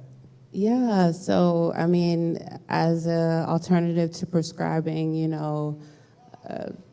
really restrictive ways of healing again, we're opening more to when is asking questions like, when is the last time you got outside and you connected with the outdoors as more of a prescriptive thing. Nice. And even for ourselves as those that are providing care to others in any capacity, for us too to practice that and share what we're doing with them as an invitation to you too can, be open to these ways of healing. That's great. How do you follow up with people? This is one of the challenges that we have, right? You want people to follow up these practices at home. How do you make sure that they follow it? Like medicine, it's easy. You count the number of pills they took, right? Yeah. But how do you make sure that they follow these meditations, go connect with nature? How do you do that? You have a relationship first. Ah. So it really starts with, it's so important to me in all factors to build relationship. Yeah. If we have a relationship, then you're gonna be honest with me and it's authentic. So, you say, hey, how do you wanna connect with nature this week? Let's set that as an intention. Then we follow up in the next session. So how were you able to do that? And if you weren't, that's okay. What were the challenges? So maybe we can do it next weekend. And they come back and they share. They're bright. They're energetic. They're glowing with that, and they're looking forward to sharing with you honestly what it felt like and what they experienced. So I think that's great. foundational.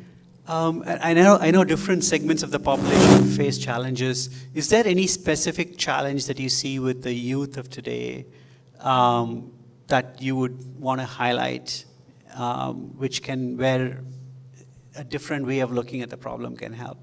Like, are youth looking for more different solutions? Are they looking for more logical solutions, scientific solutions? What are they looking for?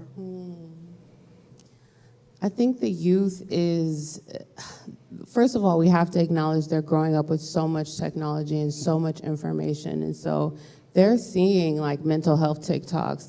They're seeing these different practices and ways. They're seeking the information. And so I think, I don't see it so much as a challenge. I see it as an opportunity because they're so open to different things, whereas previous generations may have not had that much access to knowledge. And so, or it was, harder to get. You had to actually go maybe get a book and read it and, be in different community spaces. So, I think we could use that as an opportunity with the youth to connect. Interesting. And they're open. Yeah. And that takes me to Alejandra. Can you say a little bit more from a youth perspective on, you are both like a youth and a woman, and I know that each segment faces their own specific challenges, but could you say something that you have seen that's unique, which you have found like different ways in yoga and meditation that has helped you? Yes, definitely. I think, as a young person, I am 27, getting older, but I got That's still youth. Yeah, still youth. I got introduced to, Hinduism probably at the age of like 23-ish, yeah. And so, being some of my first experiences with, being with meditation, and then being introduced to the program, right? So sitting through, I think it was at that time a 16-day program online, that really changed my life. So being able to, go from high anxiety, high depression, to that pretty much being eliminated after, practicing meditation, after attending this program, and now being a volunteer at the temple and being consistently here. I'm at the temple, I want to say 4 or 5 times a week. And so it's really become an integral part of my life and in everything that I do, and incorporating it in all of my aspects of my life. And so I've definitely gotten to see a huge difference in how my life was before to how I'm living now.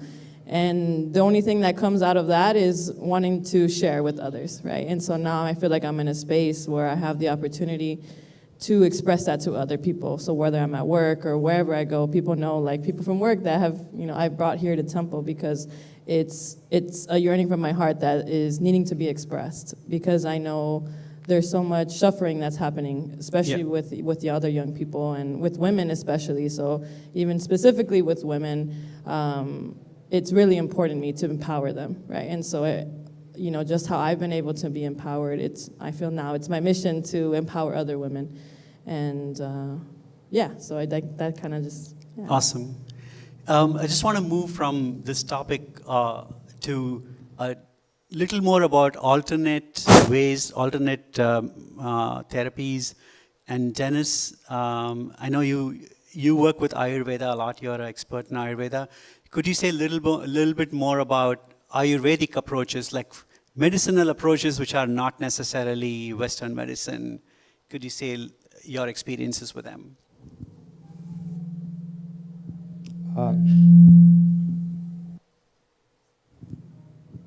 I would say that in terms of the Ayurveda, which is basically the Vedic philosophy of medicine and lifestyle as well. So this is, I would say, something that could be described as having the holistic approach to both health, the lifestyle, and also the basis for the spiritual development as well. This is something that differs from the modern medicine, which deals mostly with the physical body, and the one is considered healthy just based on having like healthy tissues and like organs and stuff like that.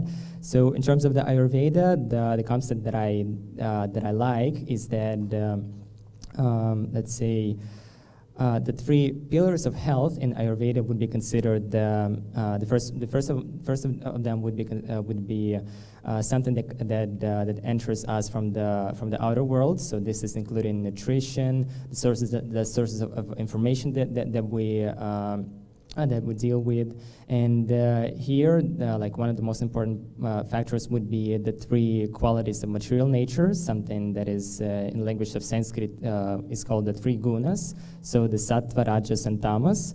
Something that could be sort of translated as goodness, passion, and ignorance. And the mode of goodness is something that conditions one to experience clarity, harmony, kindness, and inner satisfaction, the happiness that is coming from within. And when one is conditioned by passion, it means that he has so many material desires. He wants to work a lot. He wants to gratify his senses. He is unsatisfied. He is experiencing anger and greed. With ignorance, it would be either laziness or too much sleep or intoxications. So basically, if we get in contact with the information that is in goodness, it means that we will be conditioned by the sense of clarity, harmony, and all those things. It would be also a good bridge for spiritual development. Or vice versa, or like let's say 99% of the videos on the TikTok, this would be under the influence of passion and ignorance. So no surprise that a person who watches all those things, he will be conditioned by the states of passion and ignorance. And apart from the first pillar of health in Ayurveda, there is also the daily regimen. So basically, it's about the activities that you do on a daily basis. And let's say the early morning time from around 4 a.m. until 9 a.m. This would be the most suitable for meditation, for self-study, for studying the scriptures, for prayers, and from 10 to 6 p.m., this is the time when the whole world works for the results, for the material benefits. And from some 6 p.m., this is the time when everything fades out, when everything slows down. And let's say if one works at night at 2 or 3 a.m., then no surprise that he wouldn't have health by the age of, for example, like 40 or something like that. And the same could be applied for doing things in the right time. So to study in the right time, like to go to school at the right time, and dedicating time to work and all those things. And the third pillar of health in Ayurveda, this would be the medicine which brings light. And I would say the modern healthcare with the pharmaceutical business and the medicine which has so many side effects, I wouldn't call it the medicine which actually brings light. And I would say in Ayurveda we can find many recipes of the medicine which are made of natural herbs and natural plants and elements which do not have side effects and which are used in an individual approach. So if you are Vata, Pitta, or Kapha by bodily constitution, this would be slightly different for you. And you are healthy if you follow in the right way all those three approaches within the three pillars of health. And this is how I would say just one of the concepts of the deep ocean of the wisdom of Ayurveda, and it's kind of this way. Yeah. I love that you talked about lifestyle. And in fact, this is the first I've heard about anybody talk about, hey, you can do certain activities during certain times of the day, and that actually affects your mental health. That's a great point. And I want to ask Ray, when you treat your patients, do you also suggest lifestyle changes as part of the solution? Or do you focus primarily on the medicinal aspect of things? Oh, I agree. Yeah, lifestyle changes a lot because medicine only helps with some of the symptoms at hand, but it doesn't treat the underlying cause, you know. So I do let them know of like lifestyle changes, getting more exercise, getting better sleep, more healthier diet, and sleep is very important as well. So that's awesome. Yeah. I actually want to ask the other three also. Tony, if you could talk about I know you talk about people going out, taking a walk, relaxing, stuff like that. Do you also do some radical lifestyle changes? Do you suggest that they change it? Do you try to understand if there's anything in their regular lifestyle that is stopping them? Love to hear your thoughts on that. How do you diagnose and treat? Yeah, definitely. You definitely want to look at overall stress levels and the sources of those stressors. It's really difficult to incorporate any type of healing if you're in an environment that is constantly causing you stress. You can do it, but it definitely takes a lot of a will and energy to do that. And so you really want to look at the other sources of stress for them and are there things that they can eliminate? And of course, you want to look at diet and exercise and all of those, again, going back to that mind-body consciousness space. For some people, that is, how have you connected with your spirituality practices? How have you connected with, again, like with nature and your body, and how are the foods that you're eating, how are they impacting you? So even that sounds a little radical sometimes, even though it seems so, it should be so foundational, it can be a little radical. Yeah, I think one thing I found, like there is so much connection between the gut and the brain, the gut-brain axis. I think Ma Pratyangara is going to talk later about that. The problem is it's convincing people of that is so critical, and it's not easy to convince people. I would love to hear from Alejandra. I know coming to the temple, being part of this community also is pretty much a big lifestyle change. Could you say a little bit more about your lifestyle before and lifestyle now, and how much that has contributed to who you are and your mental wellness?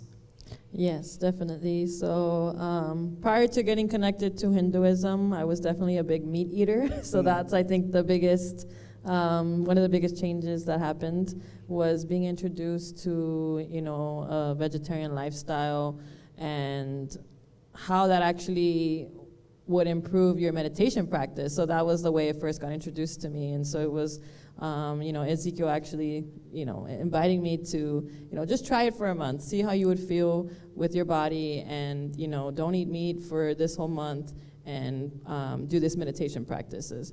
And so that was my first introduction, and actually getting to see the differences of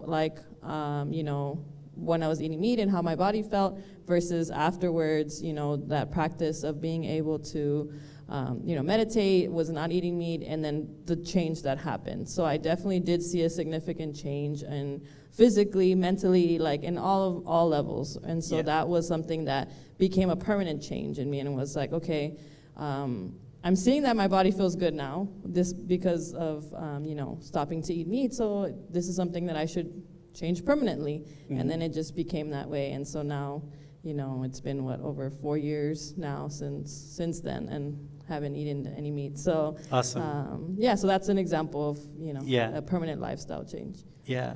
And Ezekiel, I wanted to ask you about your lifestyle change.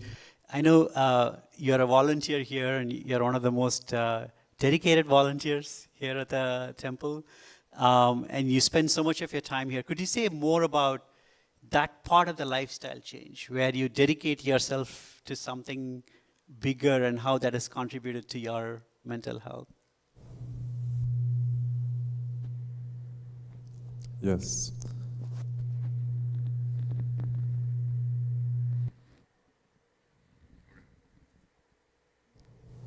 Yep.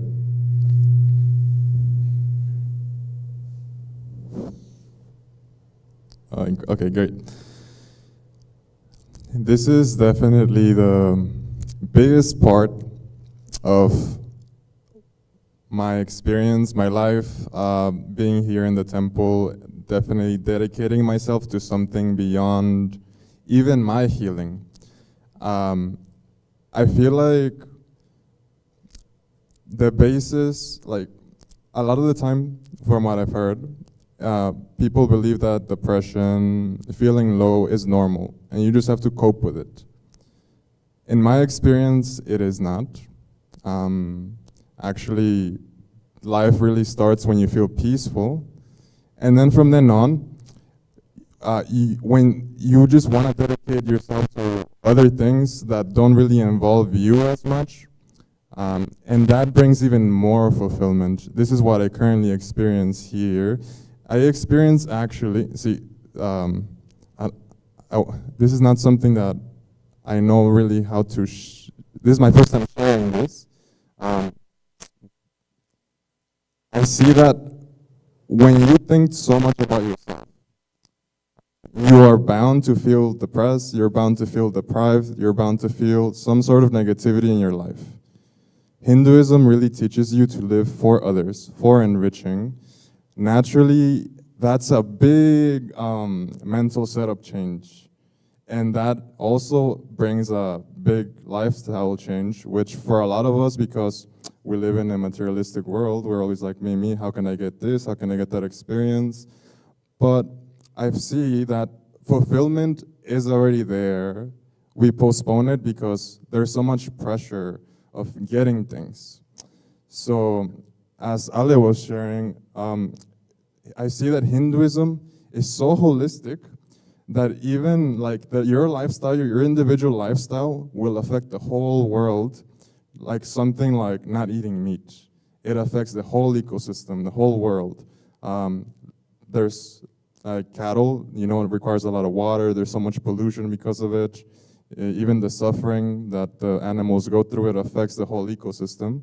So yeah, definitely dedicating myself to the temple, seeing how I can incorporate myself to something bigger than myself is the best lifestyle change and the most drastic one that I feel like that I've done, and the most fulfilling one.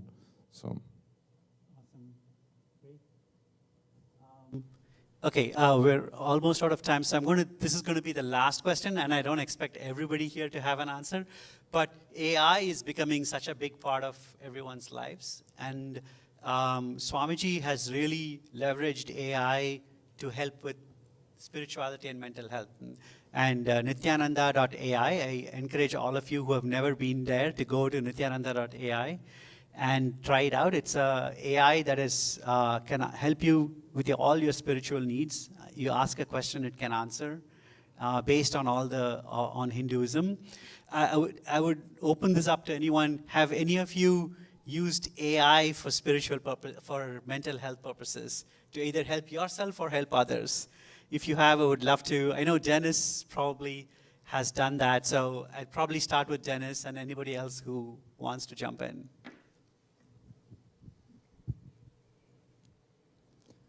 So with the concept of the AI, I remember that it was in the beginning of last year, some February or March 2023, when I first created an account in ChatGPT, and since then I've had a paid subscription there. So for almost daily use of the AI and the research tools, I came to the I came to the concept that an AI is it's something that definitely can help with the like deeper understanding of the spiritual knowledge for your spiritual practice. And just to mention some of the areas where I personally use the AI and the ChatGPT, to be exact. So for instance, if it's a research of a certain topic, let's say I want to see how a certain concept from the Vedic scriptures could be understood today. So I could ask, explain the principle of ahimsa or nonviolence, how it could be seen in the daily use, or in terms of the relationships between people. Or let's say the concept of the sattvic relationships, the relationships in goodness. So how many couples would remain married by a certain age, or the statistics of divorces, or let's say crime or something like that. So this is what I use the ChatGPT for. Go into a certain GPT system that is related to the statistics or other type of knowledge. I would ask questions regarding the digital data, or to understand like on a deeper level the concept from the Vedic philosophy combined with psychology, sociology, and all those related things. Another of them would be creating the mind maps. So for instance, I can insert a link to a certain source, and I would then ask the system to create a mind map of all the most important ideas from there. One of them would be also inserting the YouTube link to a certain video, and then asking to summarize the main ideas from there, or let's say from 5 minutes until like 23 minutes. So something that is within there. And not to speak of the creating images, like for instance, for the presentations to depict a certain situation, or a concept from let's say from the Vedic philosophy, from psychology, sociology, because most of the people are visual learners as compared to those who study by listening, or some other way. And also, one of the ways to use an AI is to create the videos. For instance, you can ask the system to write a plot for a movie, or for some, let's say, a short movie. So let me ask a question there. Like, I know AI can be used for good in some cases, but some people actually think it's not good for mental health, right? You talked about writing a movie script or whatever. Some people believe that it doesn't. Those things are not beneficial. I'm wondering if anybody has some thoughts here on either positive or negative views about AI when it comes to mental health. Tony or Ray?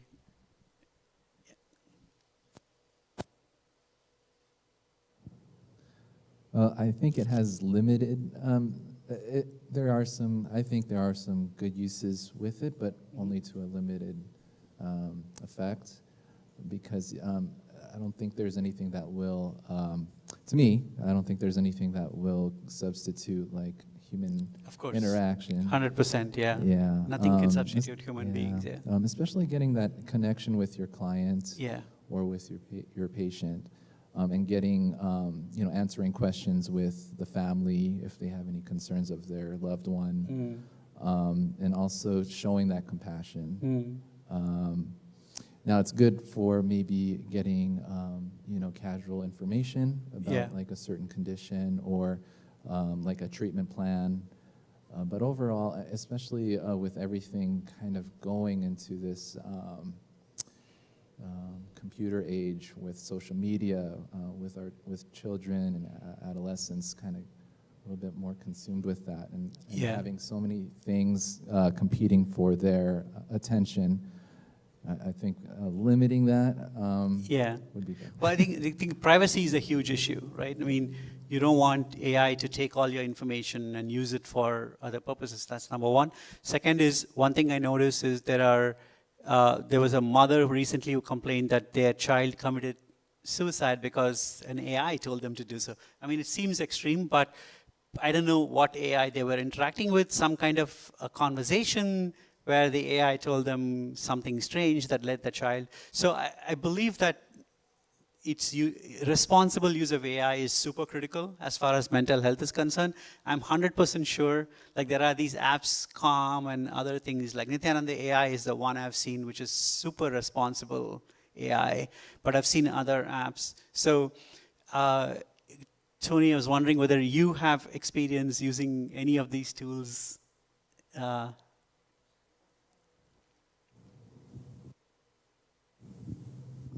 Okay. Yeah, so I think I have a kind of a different view of AI, with things like ChatGPT being a resourceful tool for maybe making life more manageable for people to be able to create things like lists and remember things and find out information, not necessarily about mental health, but just find information and be able to organize it in a better way. So it could be a tool for people to So it's an use their organization life. tool, Yeah, making like your life more efficient. Yes, Yeah. yes. And even the Nityananda Chat GBT Yeah. app. Yeah. I hope I said that right. Nityananda.ai, yes. That tool was shared with me, and that's been a really resourceful Yeah. tool. So, I mean, it can, be used for good in that way. Right. I definitely, hear folks out on the negatives of it, but just speaking to how it could be of use to reduce stress and also to seek spiritual knowledge. Awesome. Thank you. Unfortunately, we are out of time. There's so much to be discussed in this topic, but I really want to thank all our panelists. Please give them a good hand. Thank them. Thank you so much, all of you, for being here. Really appreciate it. We have one last session, which is Ma Pratyangara is going to talk about Nityananda Yoga and its benefits for mental health. So I invite Ma Pratyangara to come over and talk right now. Awesome. Thank you.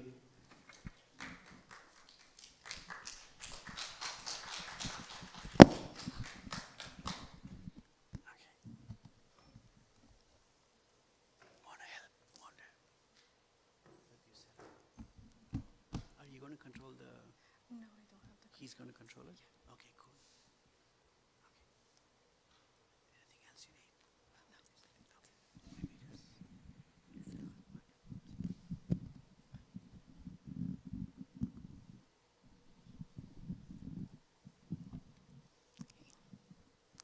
Nityananda, everyone. Thank you all for being here. My name is Ma Ananda Pratangira, and I am here to share more about Nityananda Yoga, and which is a path to health and mental wellness.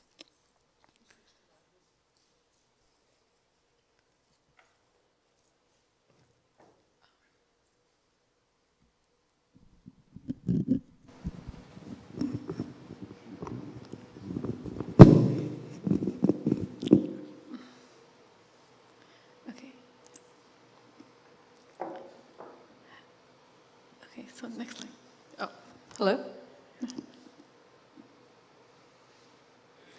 Okay, so the next slide.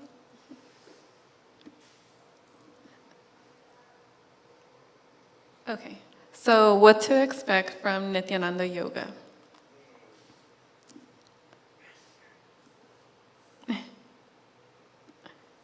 So Nityananda Yoga is the revival of the original yoga. It has been revealed and gifted to the world by a living avatar, the supreme pontiff of Hinduism, Bhagavan Sri Nityananda Paramashivam, as per the intention of Paramashiva. Not as a mere physical exercise, but as a clear path to manifest yogi powers.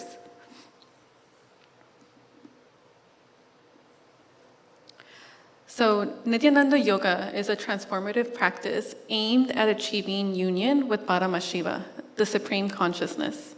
It goes beyond physical postures, which are the asanas or the poses, integrating body, mind, and spirit to foster a deep divine connection. So through meditation, breathing exercises, and conscious movement, practitioners awaken their true nature and recognize their oneness with the cosmos. The teachings encourage the dissolution of limitations and ego, guiding individuals towards greater awareness and surrender to higher consciousness. This journey leads to awakening of the nature of your true nature, reflecting the essence of Paramashiva. Ultimately, yoga serves as a path to enlightenment, enabling practitioners to experience bliss, fulfillment by aligning with universal truth. It invites us to embrace this sacred journey and live in harmony with our true nature.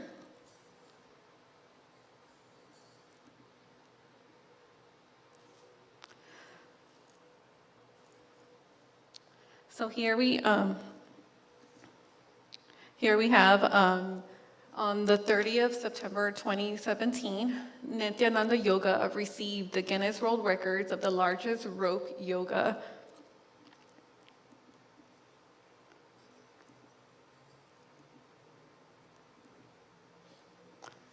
Oh, the next, yes. So Kailasa's Nityananda Yoga receives the Asia Book of Records Award for the most number of traditional yoga poses performed in the span of 1 hour.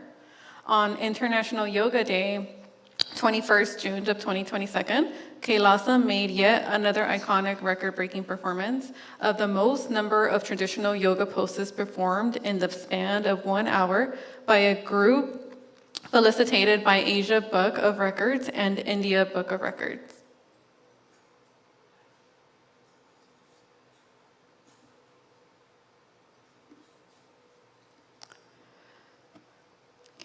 So today, yoga is often reduced to just physical exercise, neglecting its deeper spiritual essence and mental health benefits.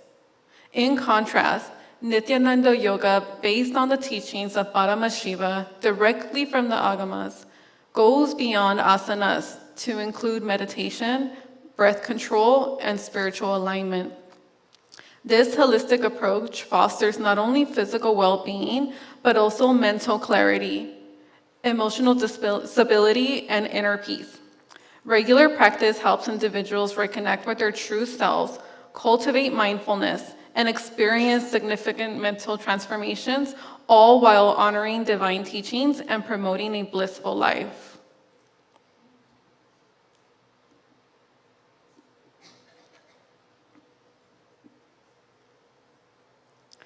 So similar to meditation, it is not solely for mental well-being, it has a deeper purpose.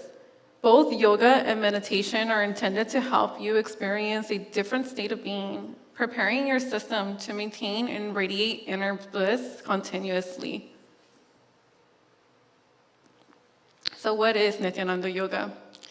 Nityananda Yoga, a revival of the original yoga gifted by Paramashiva.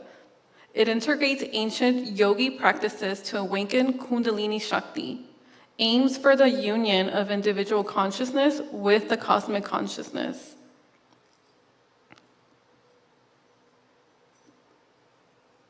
So the core principles of Nityananda Yoga: awakening inner powers, manifesting spiritual abilities and potentials, oneness with the divine, experience Advaita, non-duality with Paramashiva, holistic approach, incorporates physical, mental, and spiritual practices.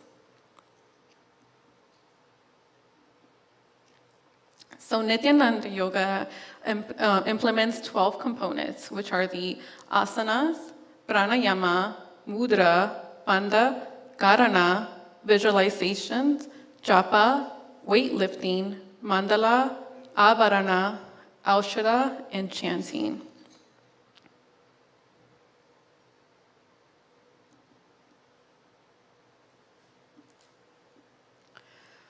So some of the mental health benefits. Stress reduction. Practices like pranayama calm the mind and reduce anxiety. Enhance focus. Asanas, which are the poses, improve concentration and clarity of thought. Emotional balance. Regular practices fosters emotional stability and resilience.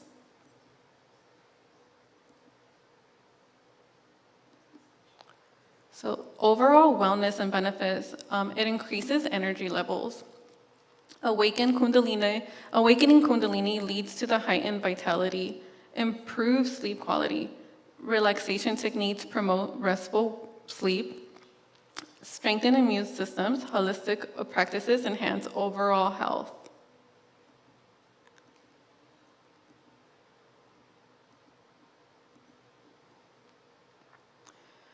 So the spiritual growth, it deepens the connection with the divine through meditation, facilitates self-realization and understandings of one's true nature. Community support. Engaging in a group practices fosters a sense of belonging, shared experiences, and it also enhances motivation and commitment to wellness.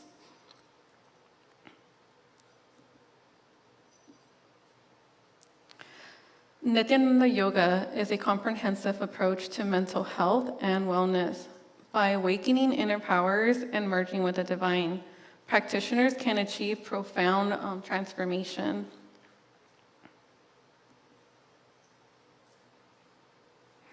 So going deeper into the 12 components of Nityananda Yoga.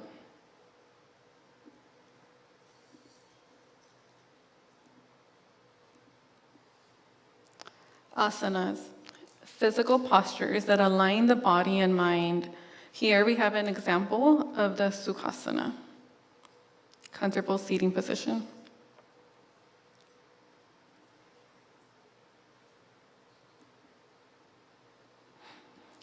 Then we have the pranayama, the breathing technique to control prana, the life energy.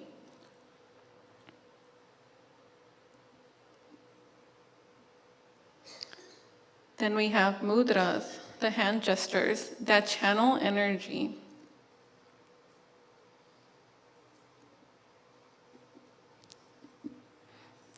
Then we have the bandhas, the energy locks that help in regulation of energy flow.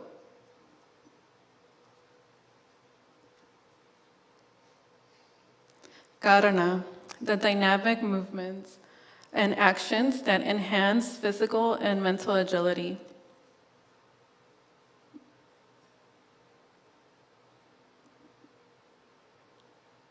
Then we have the visualizations, mental imaginary and to enhance focus and intention.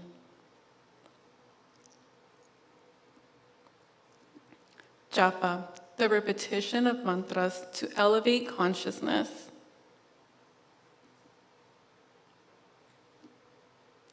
Weightlifting, incorporating physical strength training into yoga practice. Enhances physical fitness and mental resilience. Then we have mandala, the sacred geometric patterns representing the universe, used as a focal point for meditation and concentration.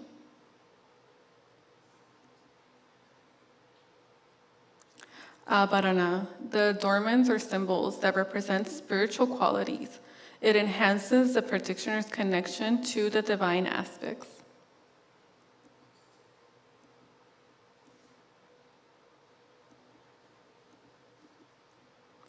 Then we have the aushada, the herbal remedies or natural substances used to support health.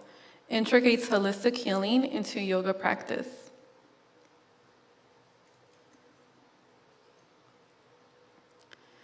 Next, we're going to go through the cleansing of the body, the importance of Panchakriyas in Nityananda Yoga. What is Panchakriya?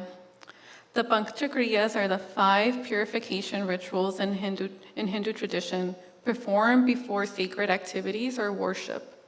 These rituals cleanse the body, mind, and soul, preparing individuals for spiritual practices and divine connection. They activate a vital system in the body, including the digestive, respiratory, circulatory, and nervous system.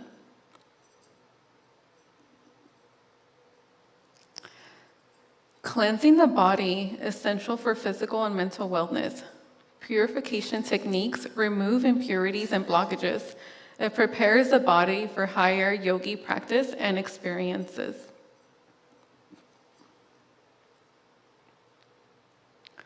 Five main processes in Nityananda Yoga focus on detoxifying the body and balancing doshas, which are the elements.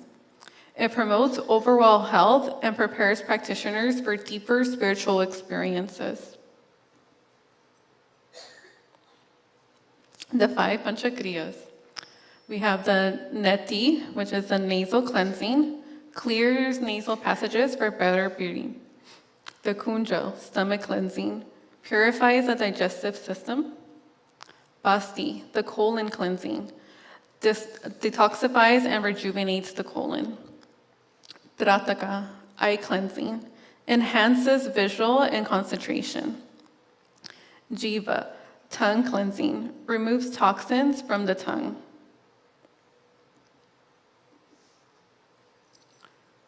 So the benefits of the Panchakriyas eliminates physical impurities, enhancing vitality, balance mental state by reducing stress and anxiety. It prepares a practitioner for advanced yogi practices. The gut's health impact on well-being. So the gut is often referred to as a second brain. A healthy gut influences our mood, our cognitions, and emotional stability. Gut microbiota plays a crucial role in mental health.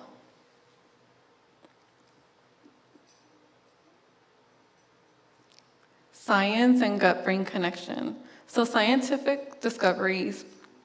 Research shows a direct link between gut health and mental well-being. Imbalances in the gut bacteria can lead to anxiety, depression, and cognitive issues. Probiotics and a balanced diet contribute to improve mental health.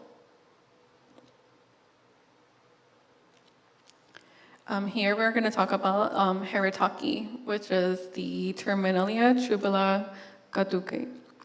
Haritaki is also known as the Terminalia tubula. It is a revered herb in Ayurvedic medicine, often referred to as the king of medicines.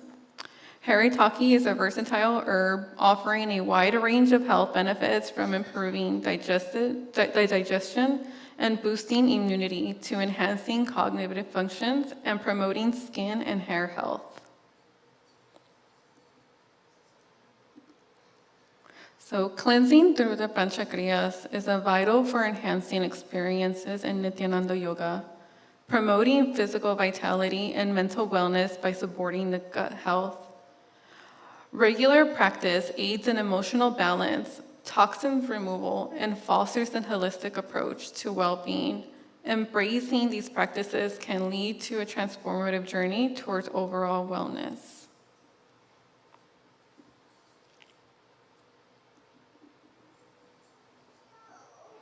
Thank you, everyone. So this is a path to health and wellness through Nityananda Yoga.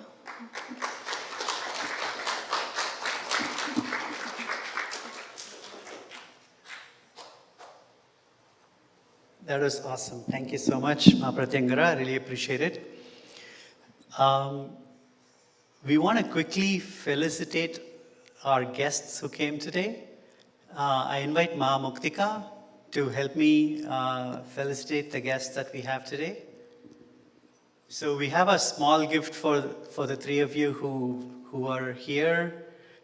First, I want to invite Tony Schrader to please come up, and Ma Muktika is going to felicitate you in the traditional way. Please come up here, Muktika, in the front. So the traditional way of felicitating is to give a shawl and also share a little gift from our side.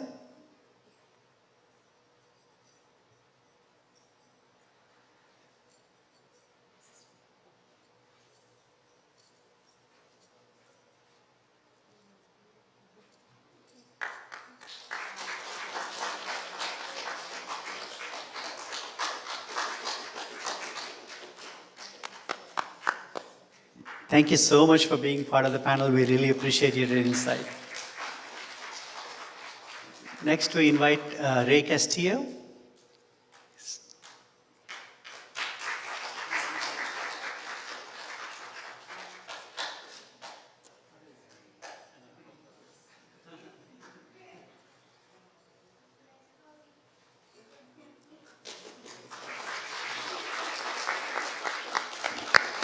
And last but not least, Mr. Dennis Mikov, please come over.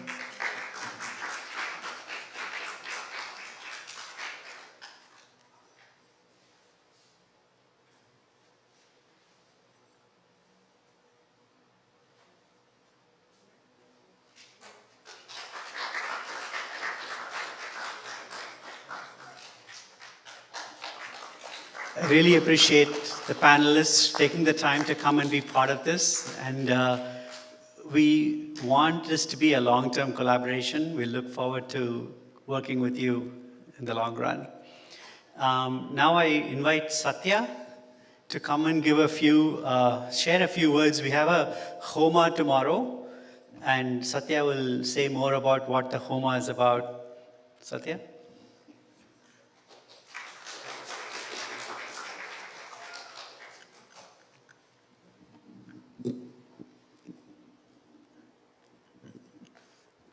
Nityanandam, everyone. So tomorrow we have a really grand event where we will be performing the Samvatsarotsavam Homa. So Homa is a very powerful fire ritual in which the water in the kalashas, which are water pots, is energized and then is offered to the deities. So the Samvatsarotsavam Homa is a Homa that celebrates the Kumbhabhishekam of the temple. The Kumbhabhishekam is the first Abhishekam done during the inauguration of the temple, where all the deities in the temple receive Abhishekam, or a water bath. And in between two Kumbhabhishekams, which is a period of 12 years, every year, this is done as an annual celebration on the temple's anniversary. So in this Homa, we're celebrating the SPH Bhagavan Shri Nityananda Paramashivam. And as it is also Diwali, we're also celebrating Shri Mahalakshmi, who is the goddess of wealth, who blesses everyone with wealth and abundance in every aspect of life. So during the Homa, we'll be energizing 108 of those kalashas, infusing them with the energy of the Shiva Agni, the Homa fire. And then all those 108 kalashas will be taken in and used to give Abhishekam to Shri Nityanandeshwara Paramashiva Linga, who is the presiding deity of the temple. So it will be a very, very powerful ritual in which anybody that participates, whether they watch it online or whether they hear physically, will greatly benefit from. A Homa is also a ritual that it cleanses the whole environment around it and blesses everyone with good fortune. It's considered as probably like one of the most auspicious rituals that can be done, and it is done regularly to benefit not just the people around or the society around, but the whole world in a whole, the whole world. And yes, so we hope that all of you are able to make it here tomorrow to be part of it, or watching it online. And that's about it. Thank you. What time is it? It's 8 o'clock. 8 a.m.? Yeah. Okay. And how long is it? It'll go until 10:30 will be the Abhishekam. The kalashas will be taken in. The Abhishekam will begin. And simultaneously, the Purnahuti, which is the final offering of the Homa, will happen at the same time.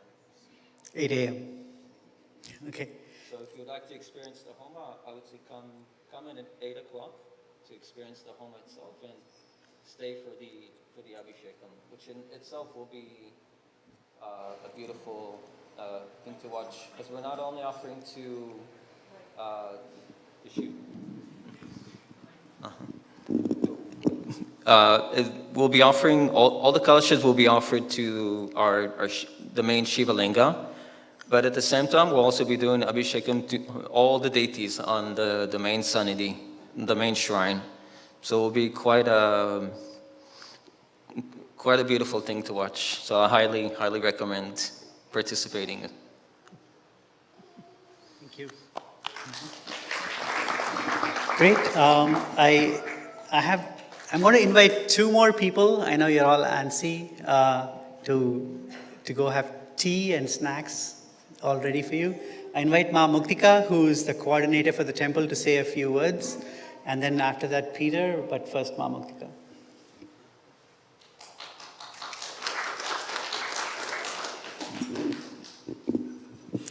Nityanandam, and thank you, Sri Mukta, and all the panelists.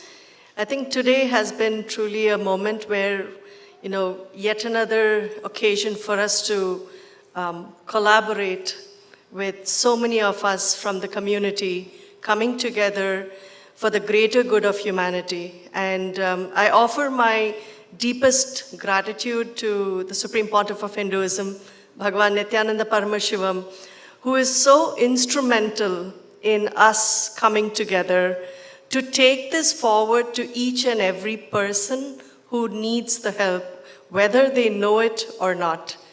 And to bring that awareness in all of us is such a powerful tool for the way we live and the way we inspire others to live.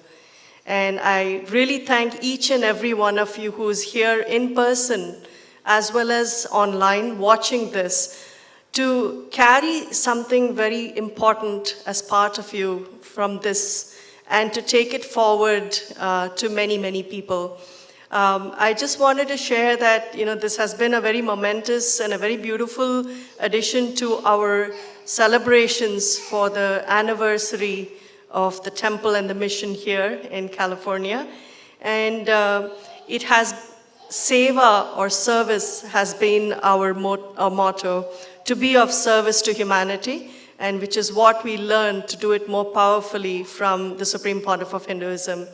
So I just wanted to thank everyone and invite everyone to add to what Sri Satyaswarupan was saying. See, fire burns all negativity. Fire purifies. And so when we offer the Homa or the sacred fire ritual, you are purifying everything in and around you. And in that fire, you seek the blessings of the divine to eliminate all negativity, to eliminate everything that does not belong as part of you anymore. You ask for more positivity, for more prosperity and goodness. And that is what happens when you start with giving gratitude to Guru and God to help you in that process. So the most beautiful way to really experience that is to be there, to sit, to listen to the chants that vibrate within you, and to be part of the fire ritual. The divine gives you this opportunity to experience your peak potential. And as you sit and offer, you experience gratitude, you experience devotion or bhakti, you experience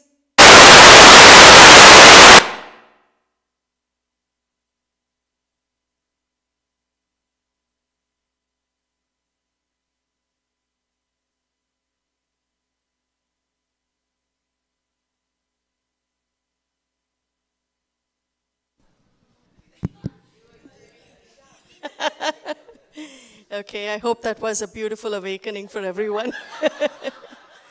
Yes, but come to experience your most powerful self. I think that's the fundamental way in which to look at it. And it's so beautiful to just gain that knowledge, and you get to sit with people around you who are experiencing similar emotions, who are in the journey with you. So once again, thank you all for coming. It's been a pleasure hosting all of you here, and we look forward to many more meaningful and empowering sessions here and online. So I now invite Dr. Peter to please come and say a few words in conclusion. Nityanandam, thank you so much. And I just wanted to say again a special thank you to the panelists who came by from the community. So thank you to Tony Schrader, and thank you to Dennis Mikoff, and thank you to Ray Castillo. Ray Castillo has left some brochures and flyers from his clinic, AB Psych Consulting, if anyone wanted to take a look. And then I believe we'll be taking a little tour of the temple, so they'll probably be there for some time. And then just to say to you three, as well as to anyone else who's watching online, we really value relationships with the community and collaborations with the community. And I know, as we've discussed, mental health is such a challenge at this time, particularly since COVID. It's been an ongoing challenge. And I really feel so strongly, and we did our best to demonstrate with the research, and I feel so strongly that we have a lot to bring to the world, and we look forward to further collaborations. And as our Guru, Sri Nityananda Paramashivam, has said, this whole process of getting people out of negativity and getting to a higher space, it's a one-on-one thing, right? One person to one person to one person. So thank you to anyone who's watching this online and everyone who's come for playing your part in this one person to one person. I'm very clear that we can collectively really raise our mental health and sense of well-being to levels that we wouldn't have believed possible before. Last thing I'll say, thank you so much from Pacha and Gira for the talk on yoga. They're holding yoga here at the temple for free, Wednesdays at 6:30 p.m., right? And then Sundays at 10 a.m. So I invite anyone who lives nearby or who wants to fly in from out of town to come join us for yoga. And all the other things we talked about, the lifestyle changes and all that. Everyone who's a volunteer, everyone who's talked here is very expert and informed about these things, so please feel free to reach out to us. And I thank you to everyone for your participation and for willing to take a step towards a higher conscious and more blissful future. Thank you. Thank you, Dr. Peter. Thank you, Ma Muktika. Okay, can you bring up the last slide? Awesome. Thank you all for being here. Such an amazing afternoon. Of course, in NHU, Nityananda Hindu University, that's also located here in this place. A lot of research is done on mind-body consciousness, and you saw some of the research that was shared by Peter. Really, our goal is to help the community. We want to help especially women, children, youth, and if you want to collaborate with us, reach out. It's very important. The other thing we want to do is change policy around education. We want to help children learn abilities to cope with mental health from the very beginning, from childhood. Right now, education is just about teaching facts. I think we want to teach kids how to live better. And really, if you know somebody who is in this area who can work with us, we really want to work, so please reach out to us. For everybody here, if you've already participated in Inner Awakening or Paramashivoham, that's great. If you haven't, there is a 21-day program on mind, body, consciousness that Swamiji conducts. And it's a 21-day program. You could participate 1 day, 2 day, how many ever days you want, but ideally 21 days. It starts with understanding your true potential, and then you end up realizing that you are divine, right? And you can manifest anything you want. It's a very beautiful program. I would encourage each and every one of you to participate. If you have not participated, definitely do so. If you've already participated, do it again, because every time you participate, you're a different person. So I invite all of you to present. Any questions you have about anything you heard today, you can reach out to Ma Muktika, who's there. You can email her at info@latemple.org, and you will get information. So again, our final gratitude is for Swamiji, the Supreme Pontiff of Hinduism, Bhagavan Sri Nityananda Paramashivam, and to Kailasa, the civilizational nation that he has revived, which is essentially, Swamiji has been telling us, it's all about Kailasa. Kailasa belongs to the world. It belongs to everybody. It's something that where we all come together to help each other. So really thank him for establishing that, and let's all work together through Kailasa for the benefit of the world. Let's end with a Purna mantra. Om Purnamada Purnamidam Purnat Purnamudachyate Purnasya Purnamataya Purnameva Vasishyate. Om Shanti Shanti Shanti Hari Om Tat Sat. Sarvam Bhagavat Shri Nityananda Paramashiva Padukarpanamastu. Om Nityanandam. Thank you all for coming. We're going to end the stream, and after the stream, I am going to be here and conduct a completion session for anybody who is interested. Meditation technique that takes you beyond the perceived limitations, beyond your, like remember we talked about powerful cognitions. It's a technique that takes you from limiting cognitions to powerful cognitions. So who